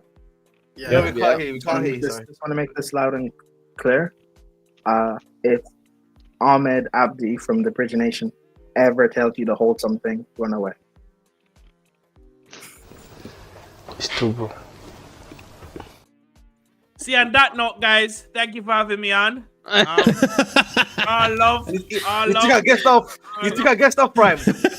All love, man. Marshall will talk. Big up, Javon. Yeah, we'll be talking for sure. Big up, Javon. Always a pleasure. Big up, RSM. Big up, see you, man. Big up, Prime. I'll post Javon's channel, the football, the Final Whistle podcast down below for you guys to go and check out his content there. Fuck you, Marshall, because if you didn't play that clip, people would have laughed. Fuck you. You know what, Marshall? Just saying, you made me realize something. Marshall, I know you're loving Enzo. You know what, man? Marshall, this is a laminated copy. If you send me your address privately, I'll send this to you, bro. If you want, for free. I promise. The delivery, don't worry, man. It's fine. It will be that. It won't be that. I'm just gonna look at our delivery prices there. Yeah, never mind. No. It's not even gonna be that. No, it's I don't know if it only cost me like 10 quid. Address. I was just like, no, it only cost me 10 quid. No, man. Listen, even if you have a laminated copy of Enzo, man. Ahmed, what is that, Ahmed? It's the match program, bro. That's the match program. I just was it there. Oh, okay. Yeah. It's got a nice picture of Enzo that, you know, I know Marshall wants to have a little bit of a, you know, a little session of it. If you know, you know. So, okay. But yeah, that being said, ladies and gents, I don't think there's really much else to discuss on today's game. I think we touched and covered every base. We had Javon come on and have his say as well. Yeah, anything else we're missing? Obviously, big game this Wednesday, Southampton. How are we feeling about it a little bit? If that's all right. Light work. We're gonna batter them. Put the 3 points in the bag. That's how I'm feeling about it. Bro, Definitely these 2 games, 3 points. These 2 games, Southampton and Spurs, we're catching 2 bodies, bro. Listen, that GD better be looking nice, bro. That's all I'm saying. I'm expecting at least 100, maybe 2. We're catching a body. 2 bodies. Okay, let's 2 hat tricks is crazy, but maybe 2 one. bodies. Maybe I one. don't 2 bodies, bro. I'm expecting 2 Bro, bodies. this is not Panathinaikos, bro. Like, let's I'm calm down. This is not I'm Noah. expecting blood. I'm expecting blood. They just drew against Brighton, bro. Like, calm down. I'm expecting blood. One game at a time. One game at a time. I'm That's expecting crazy. The blood. disrespect. Can I finish? What about Shamrock Rovers, man? What about Shamrock I Rovers? don't think I want you to finish, bro. That's the part. Whoa, pause. Anyways, let me land. I'm expecting. Late night on bro. Like. Anyways, Crazy. I'm expecting blood. I'm expecting a managerial sacking. I'm expecting tears. And out.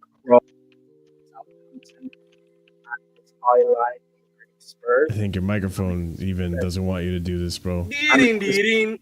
Yeah. Someone has to get someone. I expect at least 1 hat trick, maybe 2, bro. That'd Bro, be really good. I need a body. I need bodies, bro. I need bodies. Wow. Take a video. What do you mean by that? What do you mean by that? What do you mean by that? Yeah, Yeah. what do you mean by that? What do you mean by that? Southampton and Spurs, bodies, bro. Bodies. Mhm. Interesting. We've got a serious Yes. among us. Don't, It is bro. Hey, interesting. we don't. I'm gonna look at certain players in this manager differently, man. Bro, they're both on their knees. Pause. I'm expecting. Talking blood. about knees now. Pause. Crazy. All right, we need to end the That's all I'm stream. saying, bro. We need to Marshall, end man. this. Control the stream, Marshall, please. Bro, I'm trying. I'm expecting I'm doing my Southampton best. Spurs need to be taken out John Wick style, bro. Execution. Take it out Hey, the G- chat. in a video game, in a video game, in a movie. We're All trying right. to be monetized, man. We're trying to be Let's monetized. call it. Let's call it, ladies and gents. Yeah. We're gonna end it right here. If you haven't done so already, please be sure to like the video, subscribe to the channel if you are new here. Also, listen, Moises Kante is the better name, but 51% of you out of the 39 voters said N'Golo Caicedo. So it is what it is. Yeah, you're You moist. got You're your moist. W there, C Nyack. So it is what it is. I'm still gonna call him Moises Kante. But ladies and gents, if you also are a member, if you are a proper casual and higher tier member, you get shout outs at the end of every show. And that's gonna go out to TM 127 EE, Hassan Nawaz, Dark, Adrian A, Suleiman Scott, Josh CFC, M3, IE Wani, Gabriel, and Banana. Big up to you guys. We have a game on Wednesday, so we'll be here to review that game. Possibly a casually Chelsea show tomorrow. I don't know. This week is a little weird. Thursday, I'm going to do the call-in show because we don't have a game. And yeah, stay tuned for that. Hit the bell notifications if you haven't done so already to be notified whenever we do go live. We're going to go ahead and raid Vader Games, who I believe is still live. So, you know, Crisis mode. Bodies. yeah, he's in crisis mode. Speaking of bodies, so you know, put some violins in the chat for him because I believe his season is pretty much done. His team is done, finished, finito, washed. So, you know, show some sentiment. He had it while he had the glory while he had it, and now it's time for someone else to get the glory. Maybe End of it's an era, Liverpool, man. End of an maybe era, it's sir. us. I don't know. Maybe it's End I of don't an know. era, man. End We'll of see an what era. happens. But ladies and gents, big up to every single one of you. Big up to the panel. Big up to all of you as always. Have a wonderful night and stay casual.